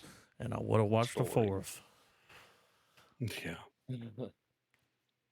So So I'm just saying, there's plenty of Bruce Campbell killing the Evil Dead now. yeah. I'm sorry, I didn't. I just, Mhm. it's just, but you get what I'm saying. It's almost like every other week they're like Ramian Campbell, Well, I mean, attorney at law. here's the way that I kind of look at the movie news. We can either talk about spoilers for stuff that not everybody's seen. We can talk about speculation for Marvel or DC, or we can talk about Bruce Campbell. Like that's literally the only things that's on the news sites right now, and that's been on the news sites for like a year and a half. No, oh, I wasn't even meaning it that way, man. Like that. I mean, but I mean like just the like there's always that one author now that's like, man, Evil Dead, yeah, we're gonna get that movie, and it's like, dude, I just feel like it's baiting us with something we'll never get. Well, I mean, and the reason that the Empire the article was written was because with an interview with Empire magazine, Sam Raimi discussed the 2013 reboot of the franchise and how the door is always open for a return of the old guard. So he said the character Mia was great, so I was very interested. We had been talking about an Evil Dead 4 for the other branch of that universe, and we were worried a little bit about a collision. Ash versus Evil Dead is what that morphed into, but I always thought that there was room for both. I still think there's room for all sorts of Evil Dead movies. I don't think they cancel each other out. I love working with Bruce and Rob. I love it as a producer because they're really good partners, but I also like being supported by them as a director. So I hope that that is in the on the cards eventually. So I think the idea for him is like maybe in his head because like I've never really thought about it that way in this way where it's like you have the legacy Evil Dead stuff that kind of runs parallel in a way with like the newer Evil Dead stuff where you have like the reboot or remake whatever you want to call it and then Evil Dead Rise and it's like at what like for Raimi particularly, at what point is there gonna be like a passing of the torch or a crossover, I guess you would say? Because like the Deadites that you get in the 2013, I think it was 2013 is when that came out. In the 2013 and also the what we've seen from Evil Dead Rise are very similar but very, very different in a lot of ways. You know what I mean? Mm-hmm. Than the Deadites that we've got in, you know, Evil Dead, Army of Darkness, and Ash versus Evil Dead. So Oh, it's like, is there gonna be like some type of a crossover or something there? Well, it's funny you say crossover because something I've thought about before in the past is they could totally use elements from Drag Me to Hell to link that. Well, and that's something that I haven't seen any articles about it where we get the movie news, but Drag Me to Hell has popped back up in pop culture a little bit. People have started rewatching it, and it That- spurred a lot of buzz online. And Raimi's like, I mean, if the demand is there, I may consider I revisiting it. mean, and dude, that was a good movie. Yeah, I enjoyed it. A lot of people didn't like it because it was very much. It was one of those movies that saw itself through. Like you Yeah, didn't prevent shit, you know. yeah, Um, but like, because I always thought sometimes that the demons that were pulling chick down into the train track at the end, like, dude, what if those were the Deadites? yeah. Well, it feels very like Evil Dead adjacent, you know? Well, well, and I think a lot of that. And I don't know about you, but the sequence when they're doing the seance Yeah, and that woman's floating and she's all fucking like, yeah. fucking like Evil Dead as fuck, dude. Well, and the traditional Raimi camera work as well. S- Like that to me, like watching anything that Raimi does, even though he does like the way that he controls the camera, I'm like, okay, it just Oh, takes me dude. back to Evil Dead, you Oh, know? dude, and like, I mean, in this, and it was one of the Spider-Man movies where he's trying to hold the door shut, Hmm. and it does that quick like camera movement to each corner of the door, Yeah, just like it does whenever Ash is trying to keep the one yeah, like when he's yeah. fighting himself. So I mean, yeah, his style. I love. I've always enjoyed Rami's style because it's very like he's not afraid to make you laugh in a movie that's not trying to Yeah, make you right. laugh. Yeah. You know, little goody two shoes, little goody two shoes. When he's fucking Harry Curly when he's three Yeah. stooging his ass. So the Dungeons and Dragons Honor Among Thieves directors didn't lay seeds for a sequel, but have ideas. So, Dungeons and Dragons Honor Among Thieves has been doing the unthinkable and gaining a huge amount of praise from its early screenings. The film will go on general release at the end of the month, and if it can manage to keep that positive word of mouth going, it could be the start of a movie franchise that the tabletop RPG has wanted for a long time. While there's already an unrelated TV series in the works, Honor Among Thieves directors have been discussing direct sequels for their movie, even though they apparently didn't build any teases into the future. While many movies are released with built in post credit scenes that set up a potential sequel, should the green light be given, as well as laying a trail of where a sequel could go throughout the main story, Dungeons and Dragons Honor Among Thieves directors Jonathan Goldstein and John Francis Daly didn't do that with their movie. Despite that, though, they believe there are many places for a sequel to go. On the red carpet of the film's premiere, Goldstein told comicbook.com, "We didn't plant any seeds, but if we're lucky enough to make another one, then I think there's so many places to go. We've created these great characters who we would love to see where they are in a year or two." Even ahead of its release, Dungeons and Dragons Honor Among Thieves have seemingly won the battle and defeated its biggest antagonist, the opinions of the critics. Whether it can also win over audiences will be its final challenge later this month. I mean, that's kind of interesting where like you have this huge multi-million dollar film that's coming out that like, nah, we'll see what happens. Like it's gonna be a story that's gonna be start to finish. We're not gonna put any breadcrumbs out there or anything like that. We're just gonna see how everything plays itself out in this film. And then if we get the green light, then maybe we'll figure out some way to make it work. Like that's kind of refreshing to be completely honest, you know? Yeah. But I'm interested to see it. And like the reality of it is like they could continue to make Dungeons and Dragons movies where like maybe they get an entirely different cast for a sequel. You know what I mean? Mm-hmm. Like they could do it like a campaign. Like just imagine that an entire movie is one quote unquote D&D campaign that you follow these characters and actors around and it plays the story out. And then the next one could be Dungeons and Dragons, insert witty title here.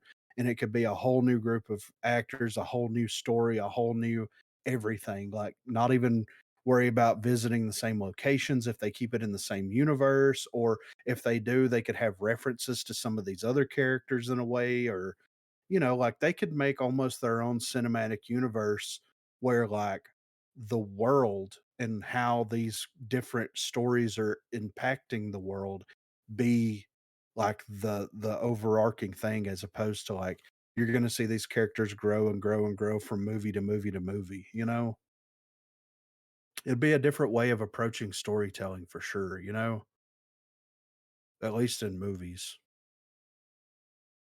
I'm gonna try to go watch it. It comes out at the end of the month. I'm gonna try to go see it if I can, but we'll see. Last up here, Tarantino seems to have finally decided on his last movie as a director. So, the subject of Tarantino's final movie as a filmmaker has been a hot topic for many months, and it looks like he may have finally made his decision on just which picture he will be becoming his 10th directorial release. According to the Hollywood Reporter, Tarantino will be helming The Movie Critic, a script that he wrote and is now getting ready to put into production later this year. There are not many details known about the movie just yet, but according to the report, the movie will feature a female lead and will be set in Los Angeles in the 1970s, which has led to the suggestion that the subject of the film will be Pauline Kael. For Tarantino, his last movie was always going to be a special one for him. And with the director having a well documented respect of Kael, who died in 2001, it seems to make sense that she would be the focus of his last venture. Tarantino has been considering his next movie for some time, pretty much since his Oscar winning Once Upon a Time in Hollywood 2019. While there have been many suggestions around, like the likes of Kill Bill 3 being on the radar, it seems that a brand new story is where Tarantino will end his directorial career and more or less within his self-imposed time frame. For many years, Tarantino has made it clear that he intended to direct no more than 10 movies and retire from filmmaking by his 60th birthday. This month marks that milestone birthday, so it looks like he was not too far off from his retirement plan.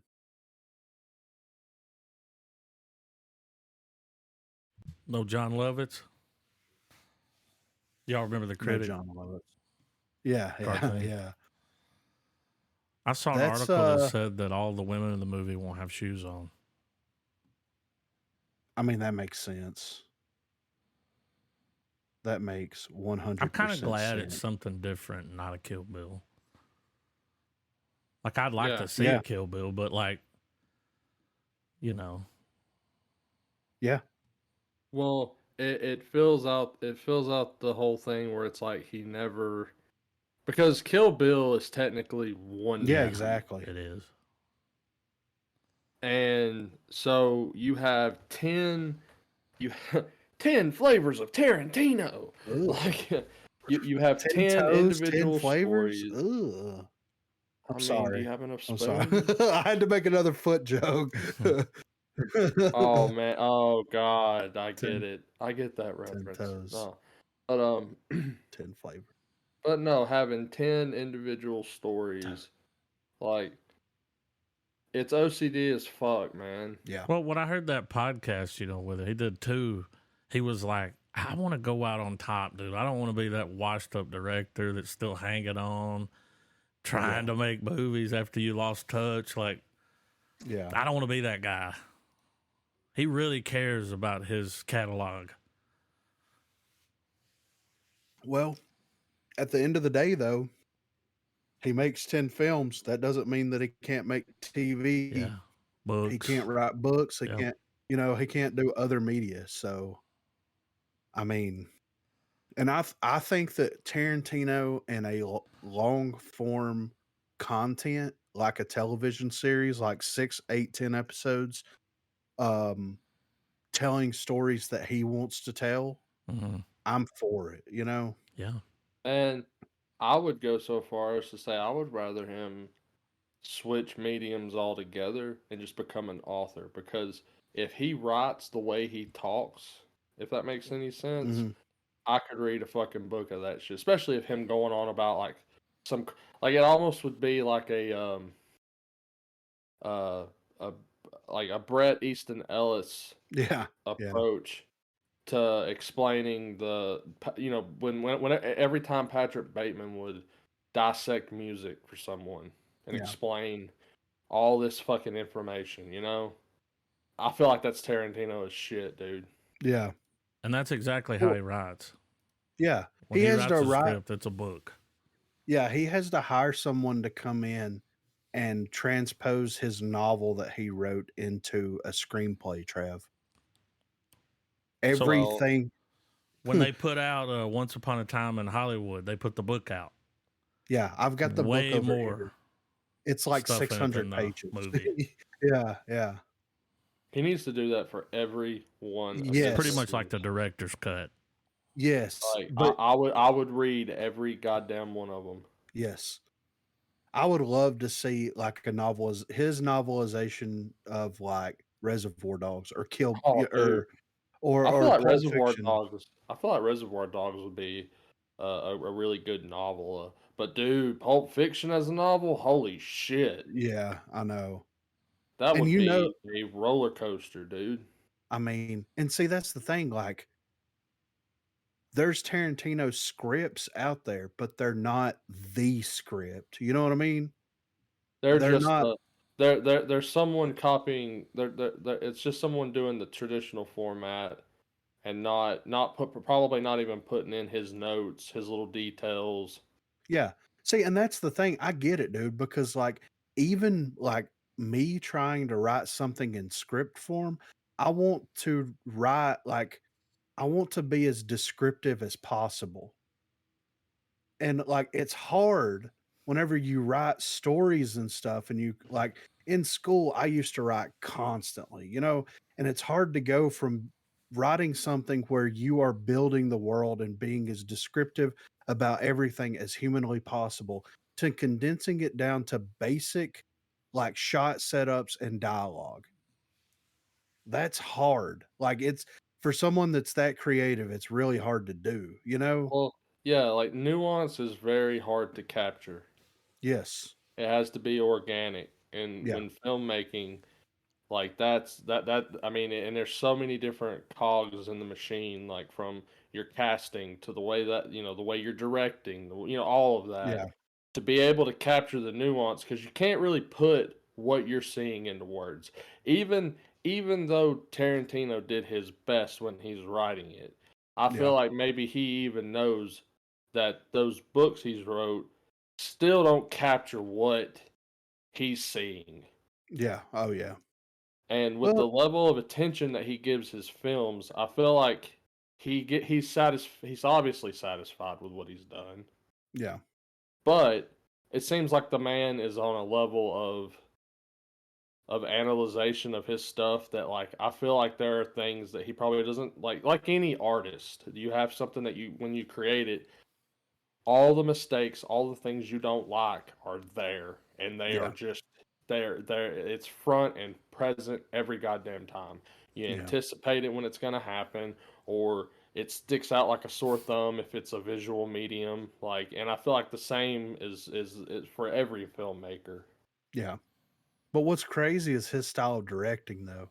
Like him doing as many takes as he does, and then him standing literally right next to the camera, talking to the actors while Yeah. they're acting. He's like, no, no, no, you don't like that, do you? You don't like that, huh? No, you don't like that at all. I want to see that you don't like that.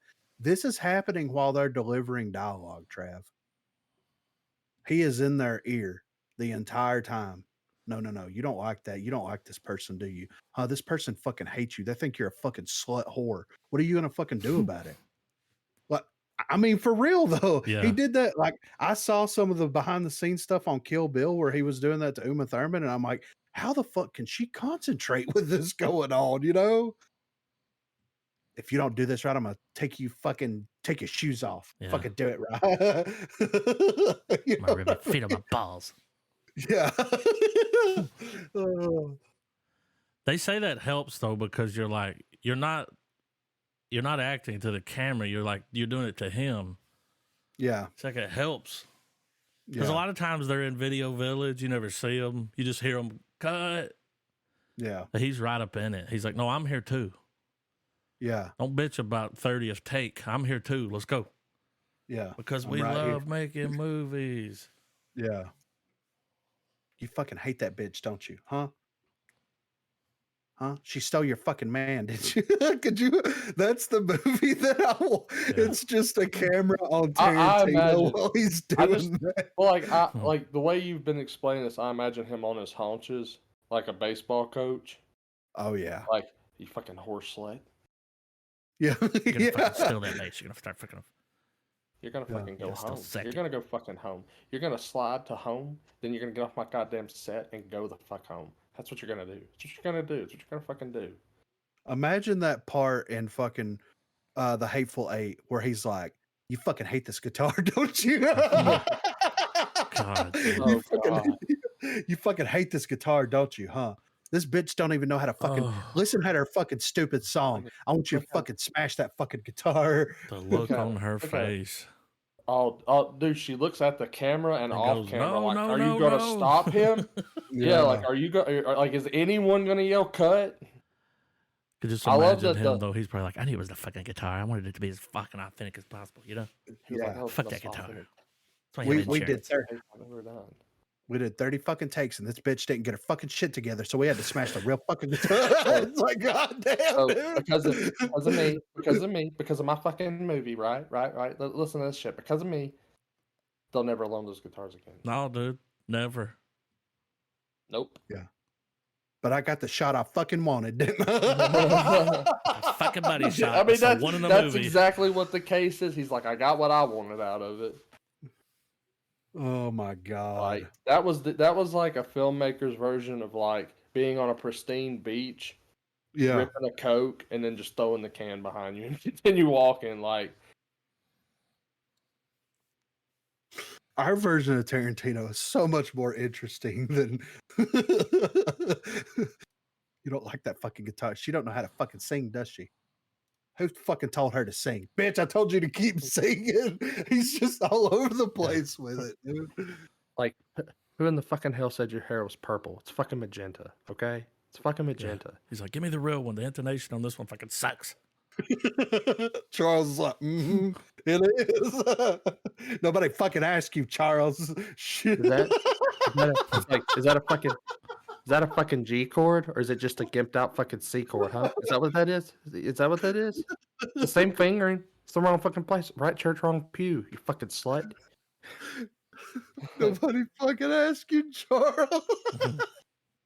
Dude, that's one of my heroes that I would never, ever No, want to meet. dude. No, Ever. dude, never. I don't I'm even want to happy bump with- into him in public. Like, No. If I did, I wouldn't say nothing. no, I wouldn't even make eye contact with him. Like, are you fucking looking at me? Yeah. Maybe when he went off, I'm on sorry, that- sir. on- yeah. Hateful Eight was great. Fuck you. Did you see me smash that fucking guitar? It's like, dude. I really enjoyed the recut. It was 4 hours long. Yeah, I It was bet like you watching did. a completely fucking different slut. movie. He's like, I bet Look you at like you, it, you're a fucking little- pig. Yeah, Fucking- you're a little fucking Tarantino slut, aren't you?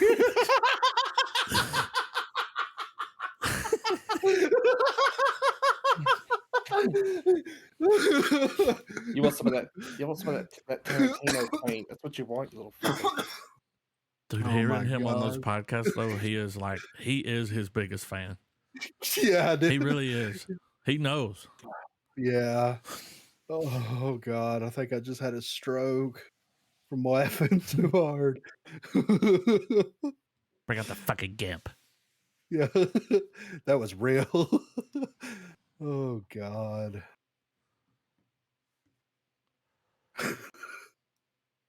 He is such a fascinating individual. There'll Yes, he is. never be another Tarantino, No. you know? It Oh makes my sense that god. he's going to step back though. Like he just got married. He's got a Yeah. kid. It's a Yeah. lot easier to write books and be at home and not be on a movie set, half the year. Yeah.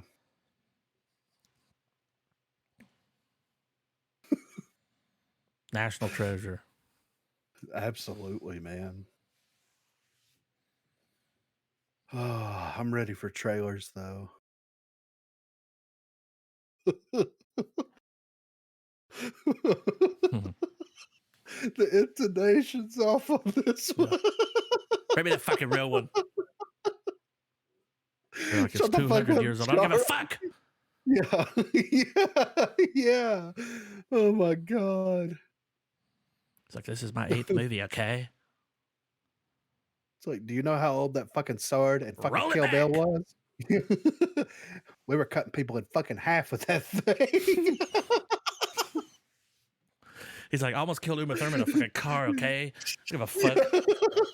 I give a fuck. $2 million guitar. He just wrote a check right there Yeah. at that moment. Yeah. Fucking did Miramax do the Hateful Eight? I think so. They had it. They had insurance, but Yeah. No, as soon as the guitar broke, someone at Miramax was like, fuck! Yeah. God damn it, what did you do? Whoa! that's when Harvey Weinstein went to jail. That's what what they happened. started investigating. Yeah. That That's was what his did it in. downfall. That's what did It it. was- They're like, I dude, think it's it got- was like a 250-year-old guitar. Really. Like Oh a one my of a God. kind. Like, Oh yeah, it's priceless, man. It's like the equivalent of like an authentic, like a fucking well, Stradivarius. dude, you couldn't just get a prop. I mean, he's a fuck I know, that. right? It's got to be a real Authenticity. Ain't a letter reaction. from Lincoln. It's a real fucking letter, you know? You mean to tell me? They wouldn't let me. They wouldn't let me return the letter. It had too much fucking blood on it. You know Yeah. what I said? Fuck They're like, you you. ruined this letter. But now it goes down in history. They're like, it was already a part of Yeah. history. Film history, baby. Film Like- history. It's like my actors were having a tough time reading it, so I just took a little white out. That's all I did. A little bit of white out, cleared up some smudges.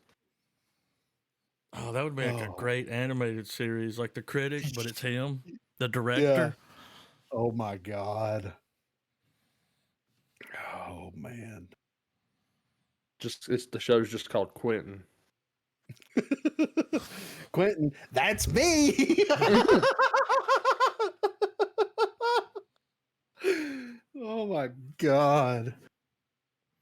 That podcast he does with that dude, Yeah. that poor motherfucker can't get a word in, dude. Old Chad and Kathy over here. Oh. There's actually a good interview that I can't remember how old it is, but it was new to me. But it was an interview that he did, or like a podcast, I guess he did with Judd Apatow and Bill Maher. Yeah. They cover some he dropped some pretty cool opinions on some stuff. He breaks down the big thing that I saw was they were all debating the continuous shot sequence in movies, primarily in 1917. Yeah.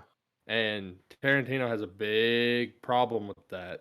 He didn't say it was bad, but he was explaining his stance as to why he wasn't impressed by that as everyone else was. But it was an interesting discussion to watch. He's like, anybody can cut a fucking camera on. Yeah, fucking run. Yeah. Anybody can hit fucking pause. No God. fucking cut. You cut what you gut. It's like you really don't like the Germans, do you little fucking Yankee fuck? You want to impress me? Strap a camera on him. Throw him in a war zone. Did you hear about the fucking guitar? It all comes back, dude. The person's looking at him going, Quentin, I don't know if I really want to do this. And Quentin's just on the other part. And you just hear him like he's got the fucking face covering in a jet, you know, with the something like this, you know. You just hear him go, what are you talking about, motherfucker? It's in the fucking script. And he fucking just kicks him in the ass as he falls into the battlefield. What were you expecting? Some fucking AC/DC or something? It's a goddamn World War II film.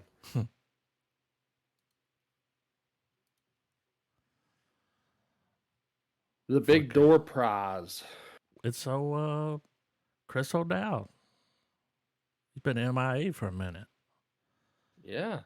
What was the last movie he was in? Was it Colossal? I can't remember. He did some kind of rom-com. Yeah, I think it was that. He was the boyfriend that Anne Hathaway's character was in and out of, I think. Yeah, but there was another one that was like I tried to watch it and I was just like, oh yeah, this wasn't. What was that show he did that you watched years ago, man? You told me about it, but like we're talking like Boosh days, man. When you were telling me, you were like, man, like this ain't funny. Like this is a different, like this is his range. Like he's trying to do some other shit. Or was that Howard Moon from Boosh? But it was something that was drastically different. It wasn't a comedy. I just remember you bringing it up, man. I just can't remember. The only thing I can think of was on that. Remember that trailer we watched of that Weird Ass show? Yeah. Might have been that. Oh, okay. Coming at you like a beam. I mean, it ain't no Toast of London. Oh, was it Moon Boy? The higher the branch, the stickier the adhesive. Might have been Moon Boy. Yeah, it was something. I don't think. I mean, I feel like you might have watched it on your own time, but I don't recall me or you ever following. I went and watched everything that had that dude in it and the other one, like Matt Berry. Like, yeah. I mean, that's how I ended up finding the It Crowd was nothing of the crunch. I was like, who the fuck is that guy? He's funny. I think it's weird that that's the only show that you can watch both pilots. Like both pilots were, you know what I mean? And they're the same fucking story, you know? It's just weird. It's like you get a glimpse into an alternate dimension. I mean, perfection, man. But wasn't the other one, was that not its attempt at syndication, or was it just like, fuck it, let's just make the other show available to everybody? Yeah. Yeah, that pilot was it didn't go over well. But wasn't it an attempt at syndicating it? Yeah, they were gonna do an American version of it. It just didn't. Had old dude from Community. Yeah. Well, it looks like they just brought their own cameras and actors and used the same sets. Probably what they did. Just to get a test pilot done. They're like, but people are always, it's like and it blew up on Netflix. Yeah. I mean, dude, but people are like, I have a hard time understanding them if it's like, turn the fucking subtitles on, okay? You know? The thing about it, man, is the thing that sells that show is Iowati's performance. Yeah, those two, man. Did you guys know he hosts a show about gadgets? Yeah. No, what? For real, like a little man or something. Like a little science show where every episode he just talks about these different types of gadgets. But it's really weird because the way his delivery, he's like, these gadgetry. Travels I all have over a the smart world. tent. Yeah, like it's a little variety show.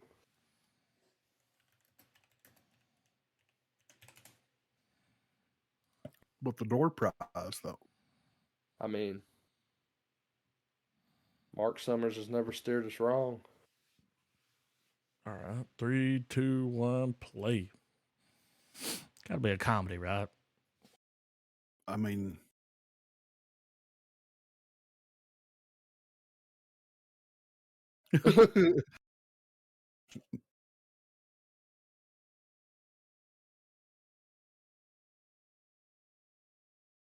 oh God.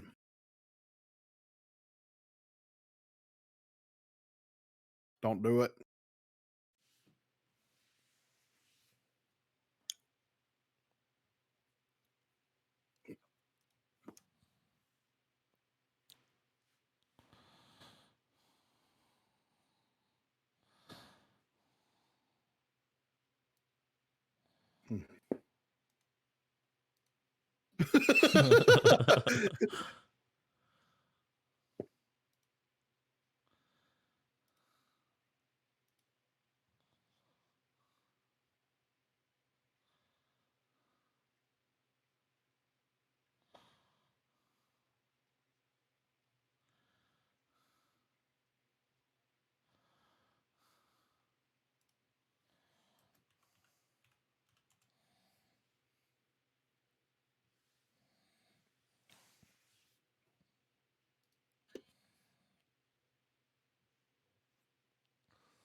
Shit.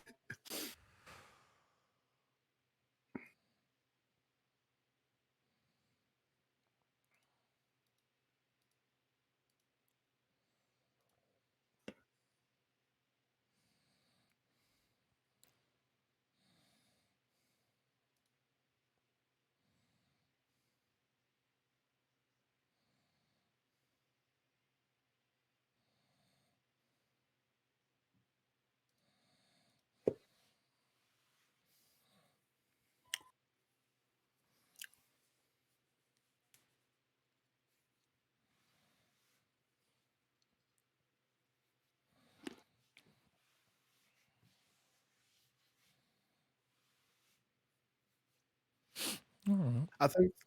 I think that that's an interesting idea, but I think that it would be funnier as if he went into the machine and it just didn't give him anything back, Well, and he I feel like this is gonna probably follow along the same lines as something like Severance. I think yeah, it's making us think one thing, but it's gonna be completely something else going on. right. We got some Snipes action here. Back on the Wesley strip Snipes. with Wesley Snipes. Comedy. Ooh, okay. The beer was cool and the vines were right. He was so good in Dolomite. It's got Tiffany Haddish. Yeah, So he good in was. Dolomite, dude. He was hilarious. I didn't think he'd be able to do comedy until I saw that. I was like, oh shit. All right, 3, 2, 1, play.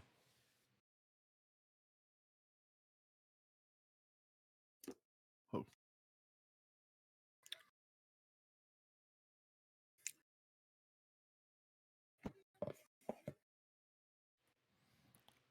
Oh, he was a stripper.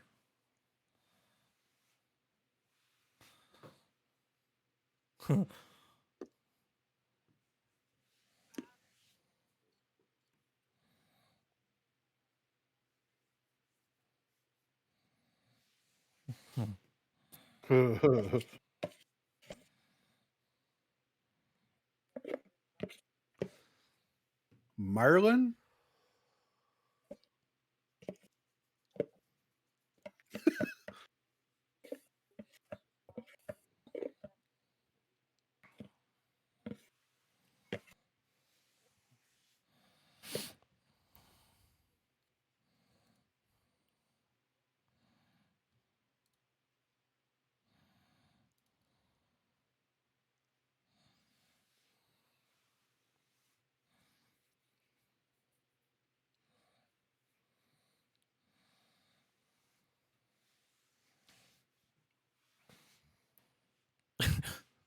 That motherfucker's funny.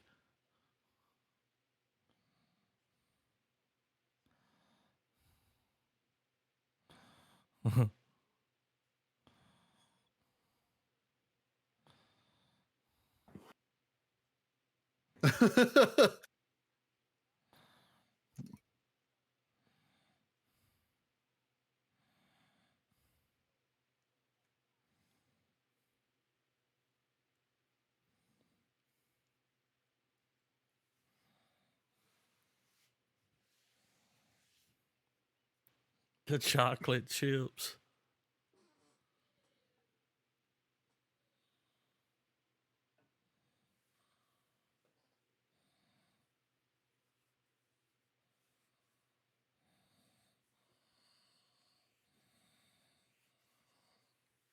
He overbanging.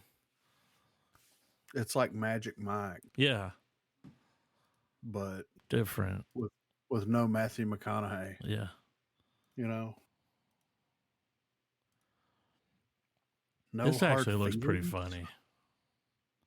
Jennifer Lawrence. Yeah, it's a It's comedy. a Red Band trailer. She gonna get naked. Wouldn't be the first time. It's got Matthew Broderick in it too. Okay. Yeah, I saw a clip of okay. this online. I was like, that looks funny. I'm excited. Especially when she's like second cousins. You'll see. Oh.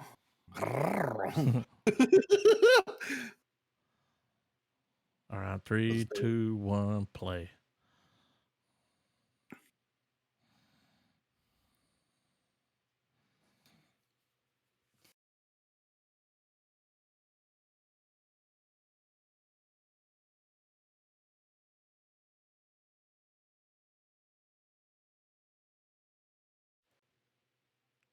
Oh God.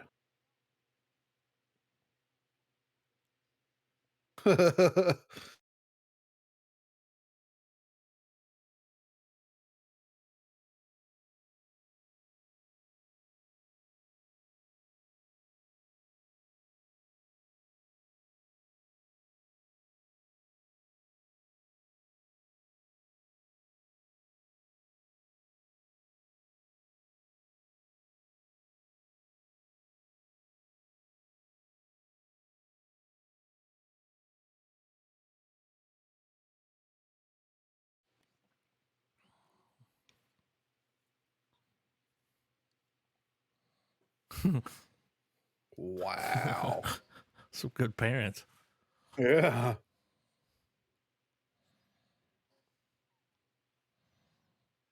But of course, he ain't having it, you know?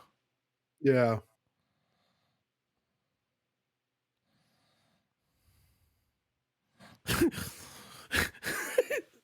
Jesus Christ.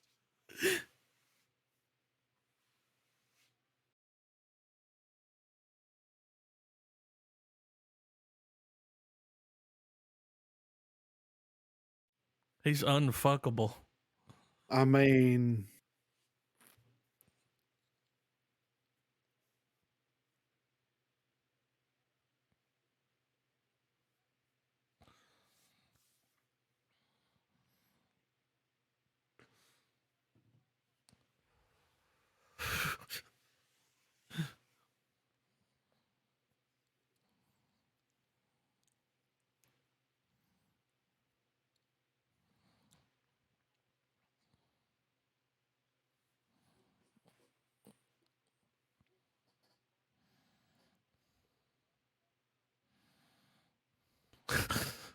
Jesus Christ.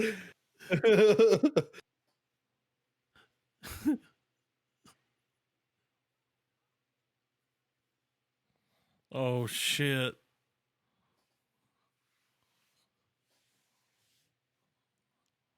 I mean, that's kind of interesting. Date him hard. Yeah. Real hard. I mean, maybe I should have locked myself in my room when I was a kid. You know, like I shit. didn't have helicopter parents. Yeah, that's true. Yeah. That's a parenting method. I mean, They're just trying to get him out there. This is, I believe, Damon Lindelof's new series. okay.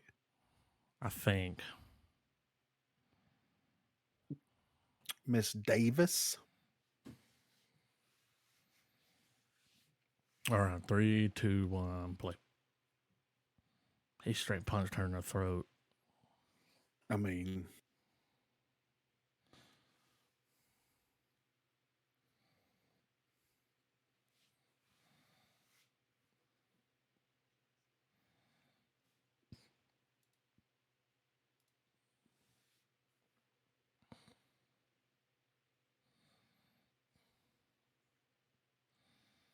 Yeah.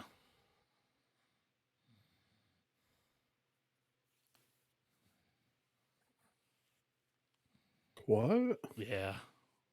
That took a turn. Yeah. So this is like an AI that everybody's referring to.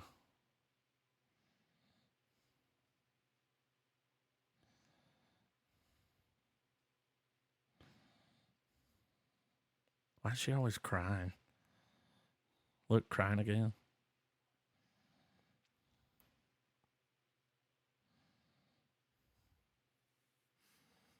Three Comma Club.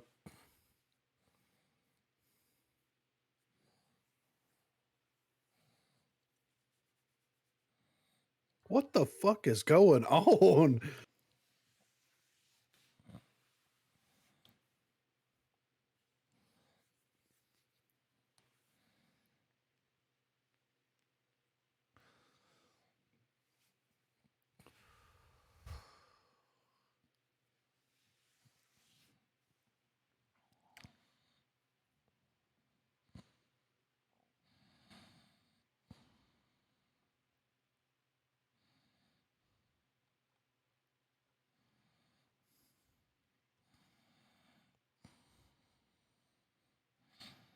Lot going on there. Yeah, there is a lot going on there. Lindelof goes Okay. hard, dude. Yeah, he goes hard in the paint for sure. Hunger? This kind of had, what was that movie we watched? The Menu? Yeah. Kind of has a menu kind of vibe to it. Look, I'm going to drop this person's name in the general chat from one of the actors in Hunger.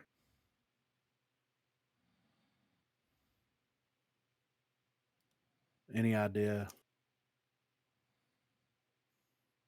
What?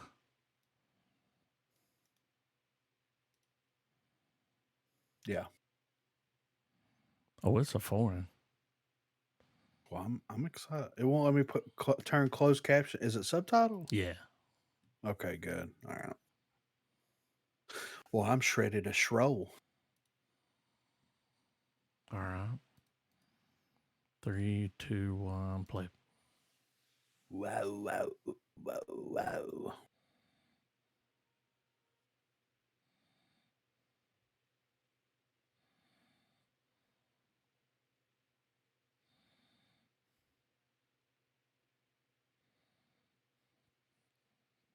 See what I mean? Oh, yeah.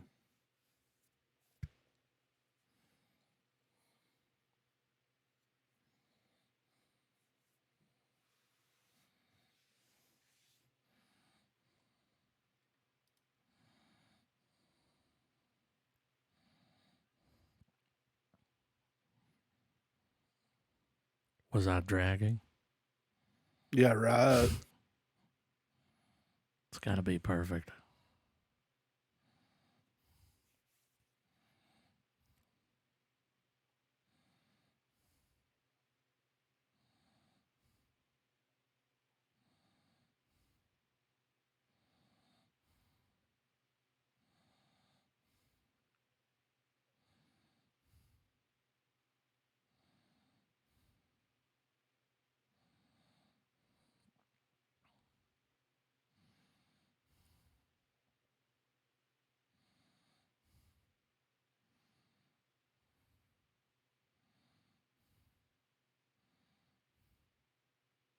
Is that people? They kind of look like people. Maybe. He said the same thing. Remember in the movie The Menu, he said something about that when people have too much food. Yeah.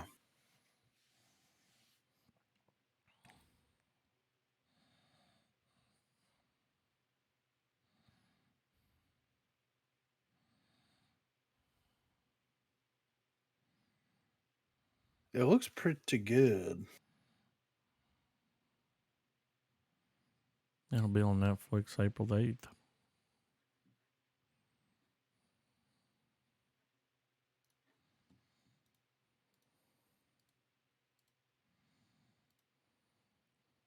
We got our final Definitely. Mario. I haven't seen this. I haven't seen this either. I'm pretty sure we're gonna hear his voice in here. I'm Who, guessing. Mario? Yeah. Because they still haven't really done that, right? No, he said some stuff in one of the previous trailers. Oh. I think. I I saw don't this know. on. I saw this was. I watched this on the Switch the other night. Man, the hype shot at the end of this is gonna pull at your kids' strings, guys. Well, I'm ready for that. And Alright. I mean, dude, just like this trailer pounds your face with so much nostalgia, and you'll know what I mean. Well, I'm ready to get my You'll face know it when pounded. you see it. You'll know it when you see get that fucking smile like a donut, Griffin. It's coming. All right. 3, Not like it on that. 2, 1, play.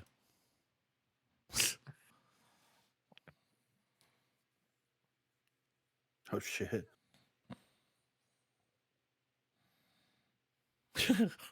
Oh shit.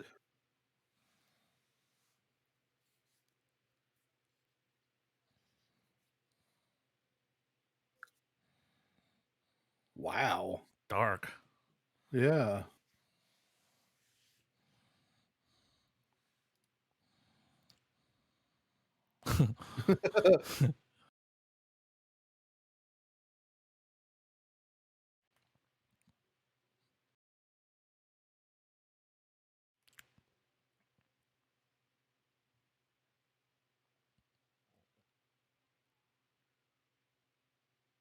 Okay.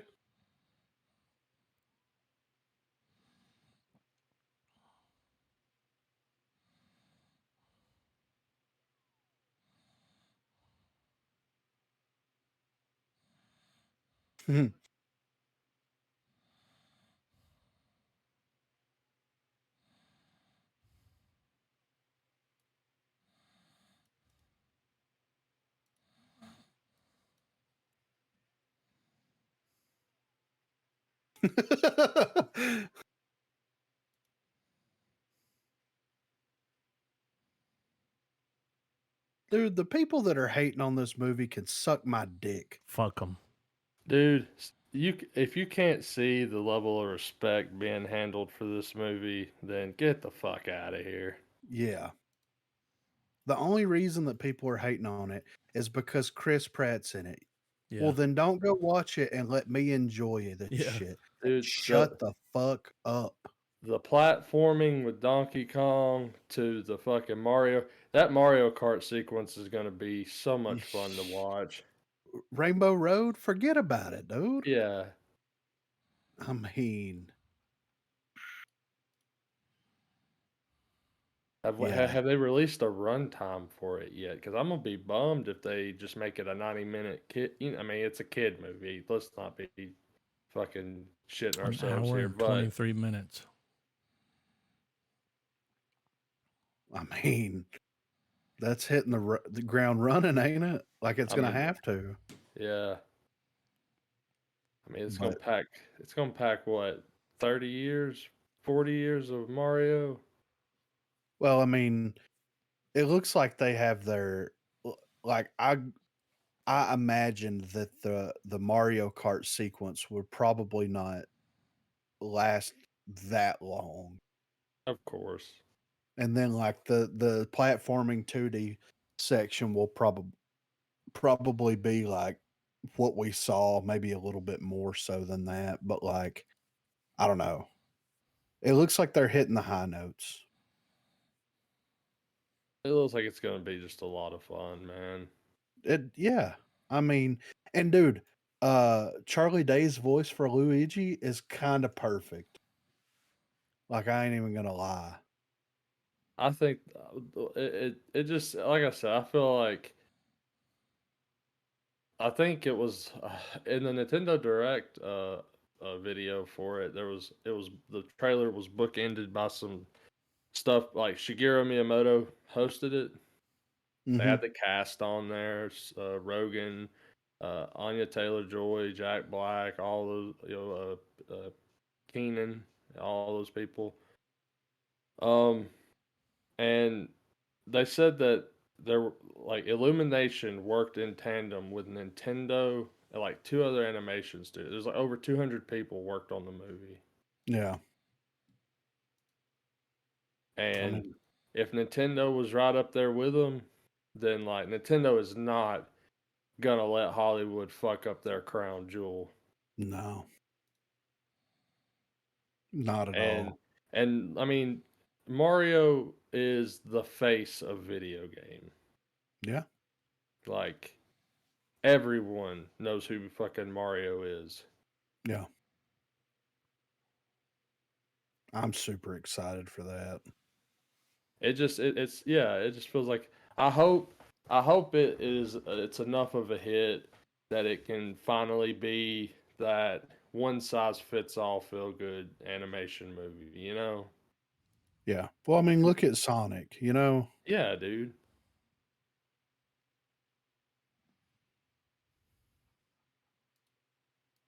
Yeah. The tank. All right, 3, 2, 1, play.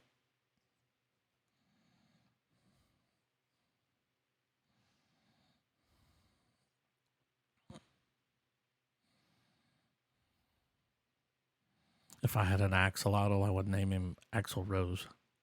Yeah, for sure. Axolotl Rose. Yeah.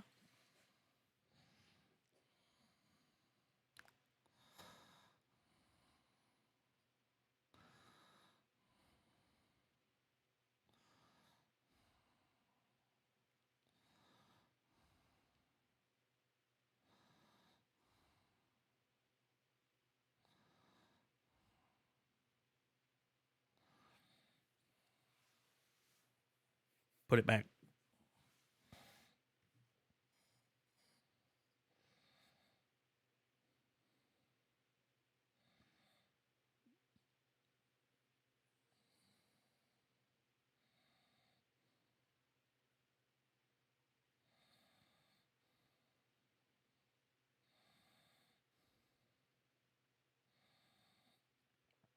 Put it back.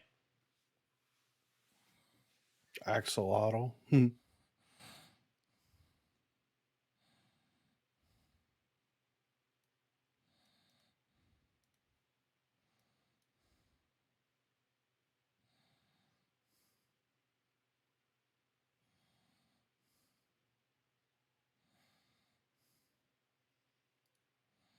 What the fuck was that?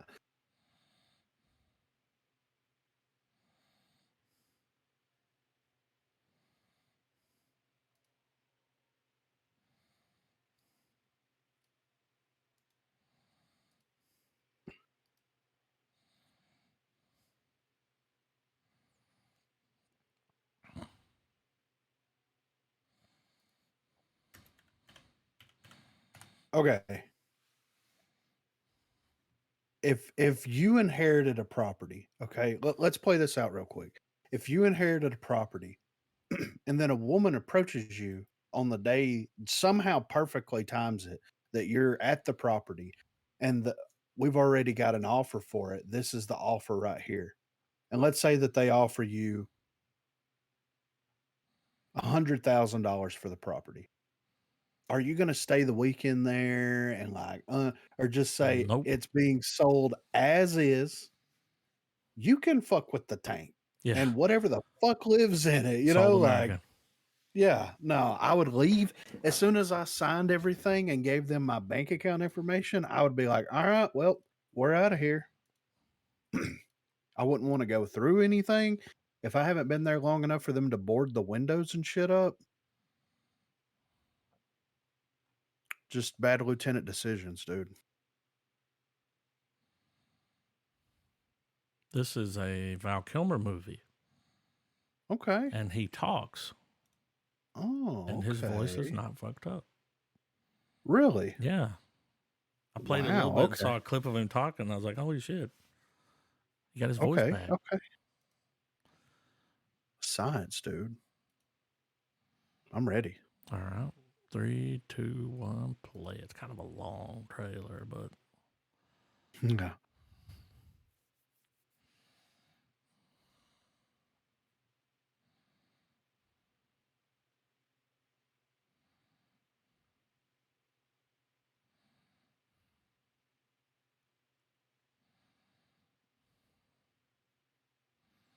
Shit, I've been there.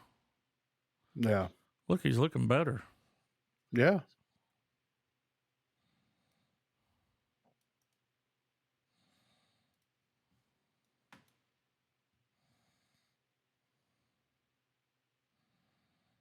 It makes me wonder if they used. The AI. Yeah, because he don't look like that now.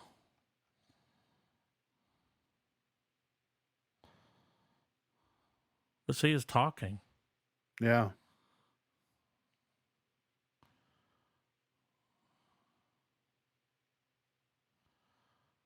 Oh,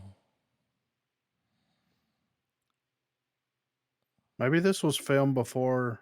it was.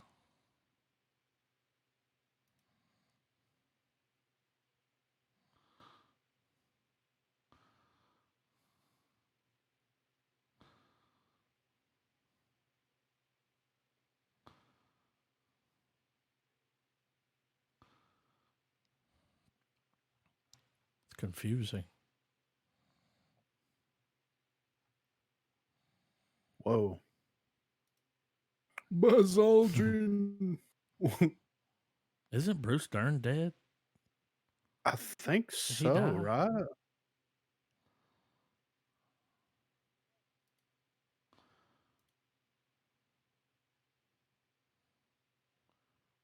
Francis Ford Coppola did this.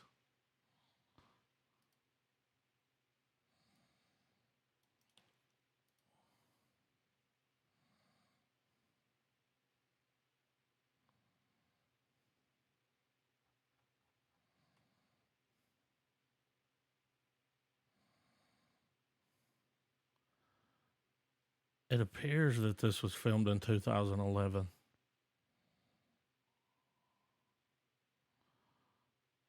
Why is it just now getting released?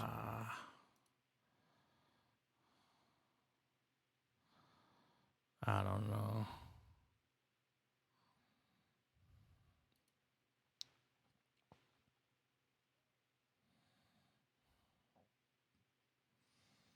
Took a long time to cut. Yeah.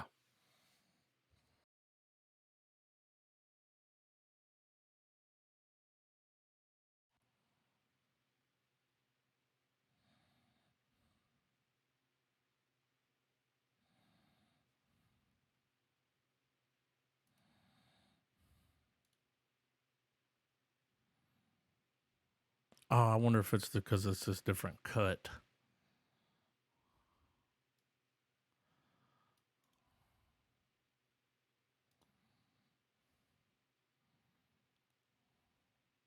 Huh. All right.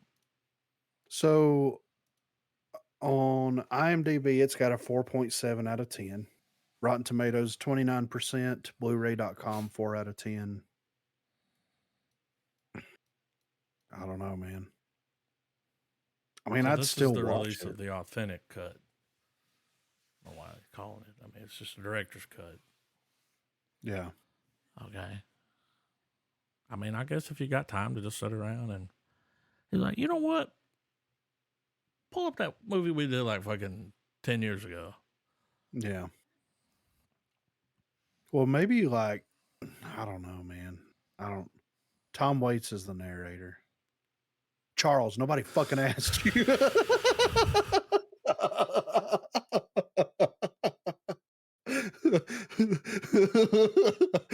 Oh, God. Simulant.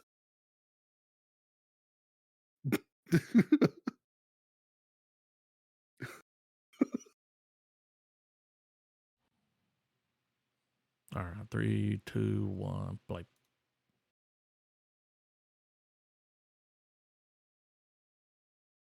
Future looks weird. Yeah.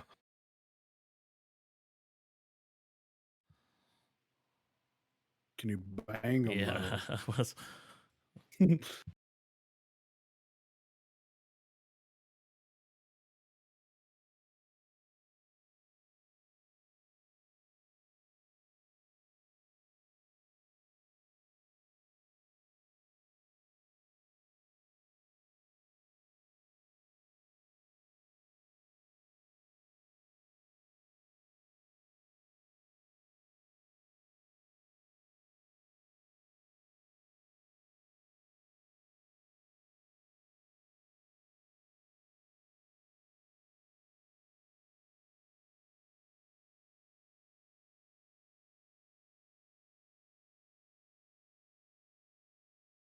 Shang-Chi.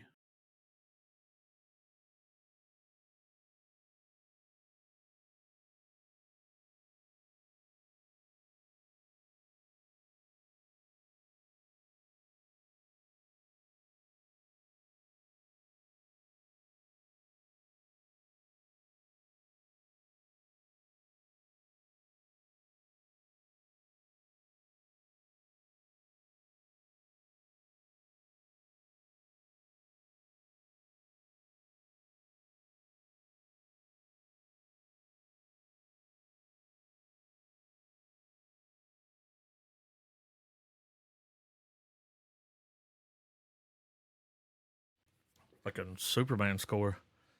Was that Shang-Chi? Yeah.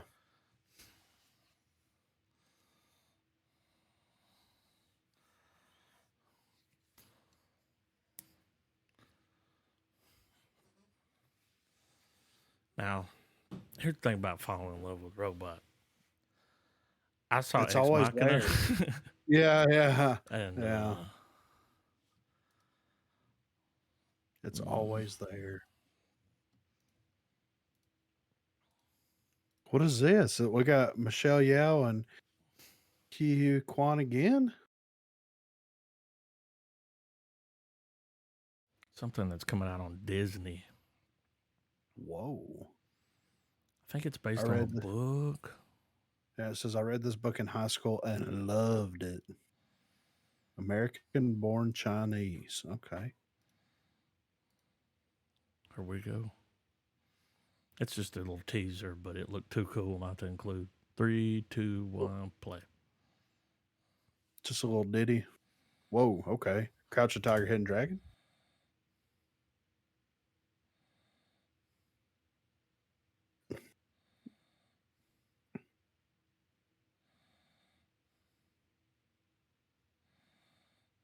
Is it a documentary? Is it a book? Is it original series? I mean, that looks pretty crazy. Interested? Not as crazy as this next trailer is probably going to be. That's true. That is absolutely true.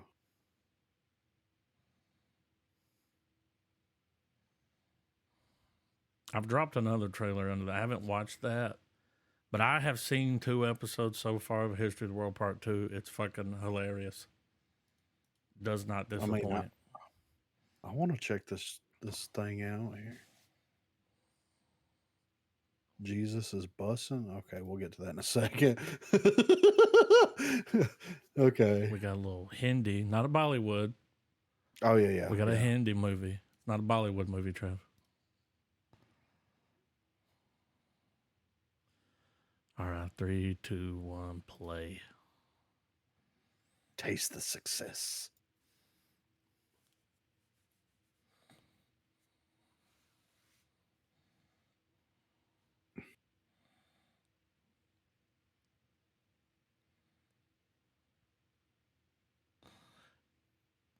Here we go. Okay.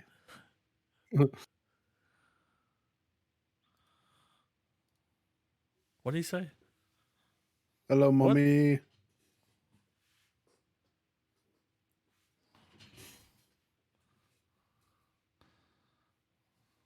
looks hot there. Yeah. Is this dubstep? It is. They're bringing it back.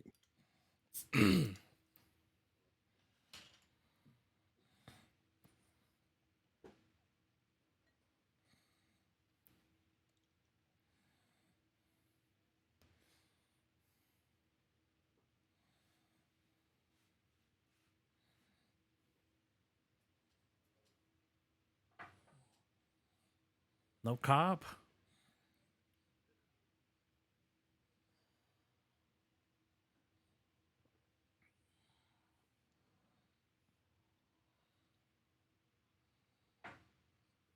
Mm-hmm.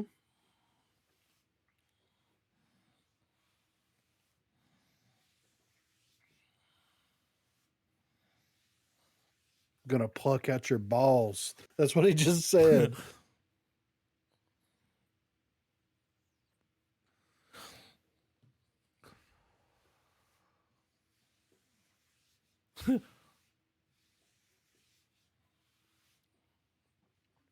Mm-hmm. Damn. He said he was He going to said, pluck his "I'm gonna." balls out. Yeah, that's what the closed caption said. I'm going to pluck out your balls. It didn't specify eyeballs, so I'm Yeah. going to assume that it was testicles. Violence. Violence, violence, violence. All right, history of the world, baby. Little spoof trailer.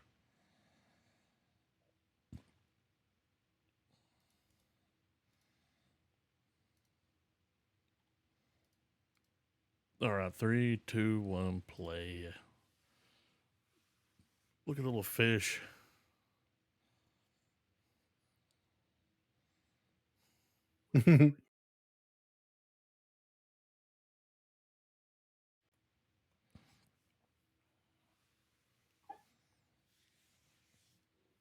Cancel him.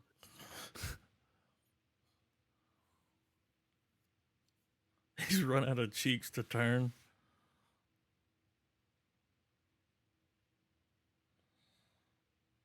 Oh, That's God. the guy from Gemstones. Yeah.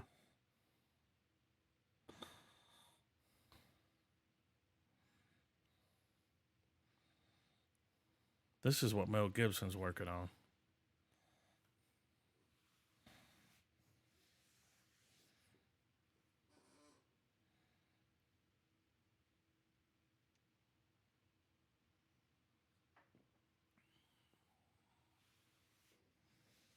Mm-hmm.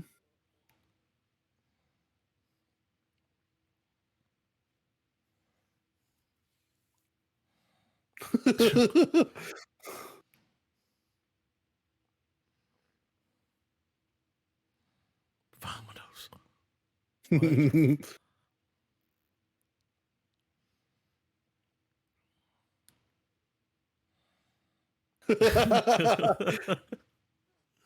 Holy shit.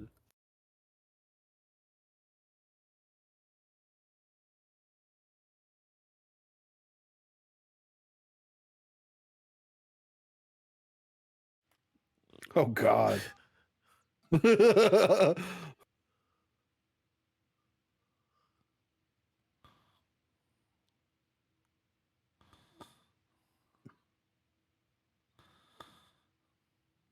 you,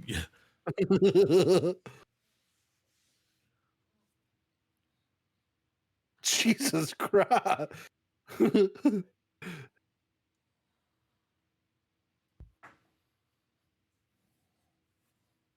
Iron Man.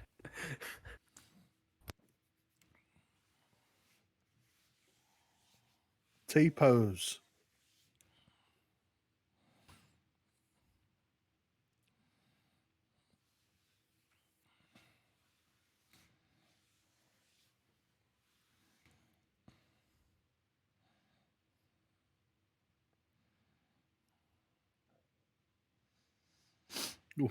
What?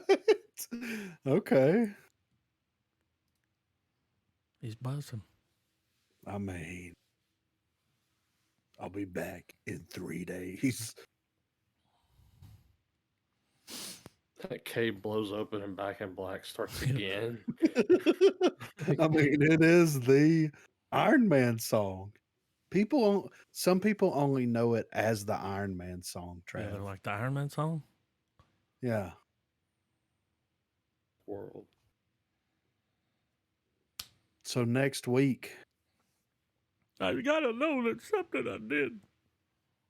You're watching The Well?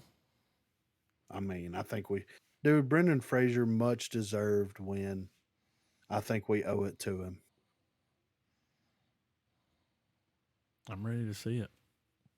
I haven't watched it yet. Same. All right. Checks on the mail. Yeah.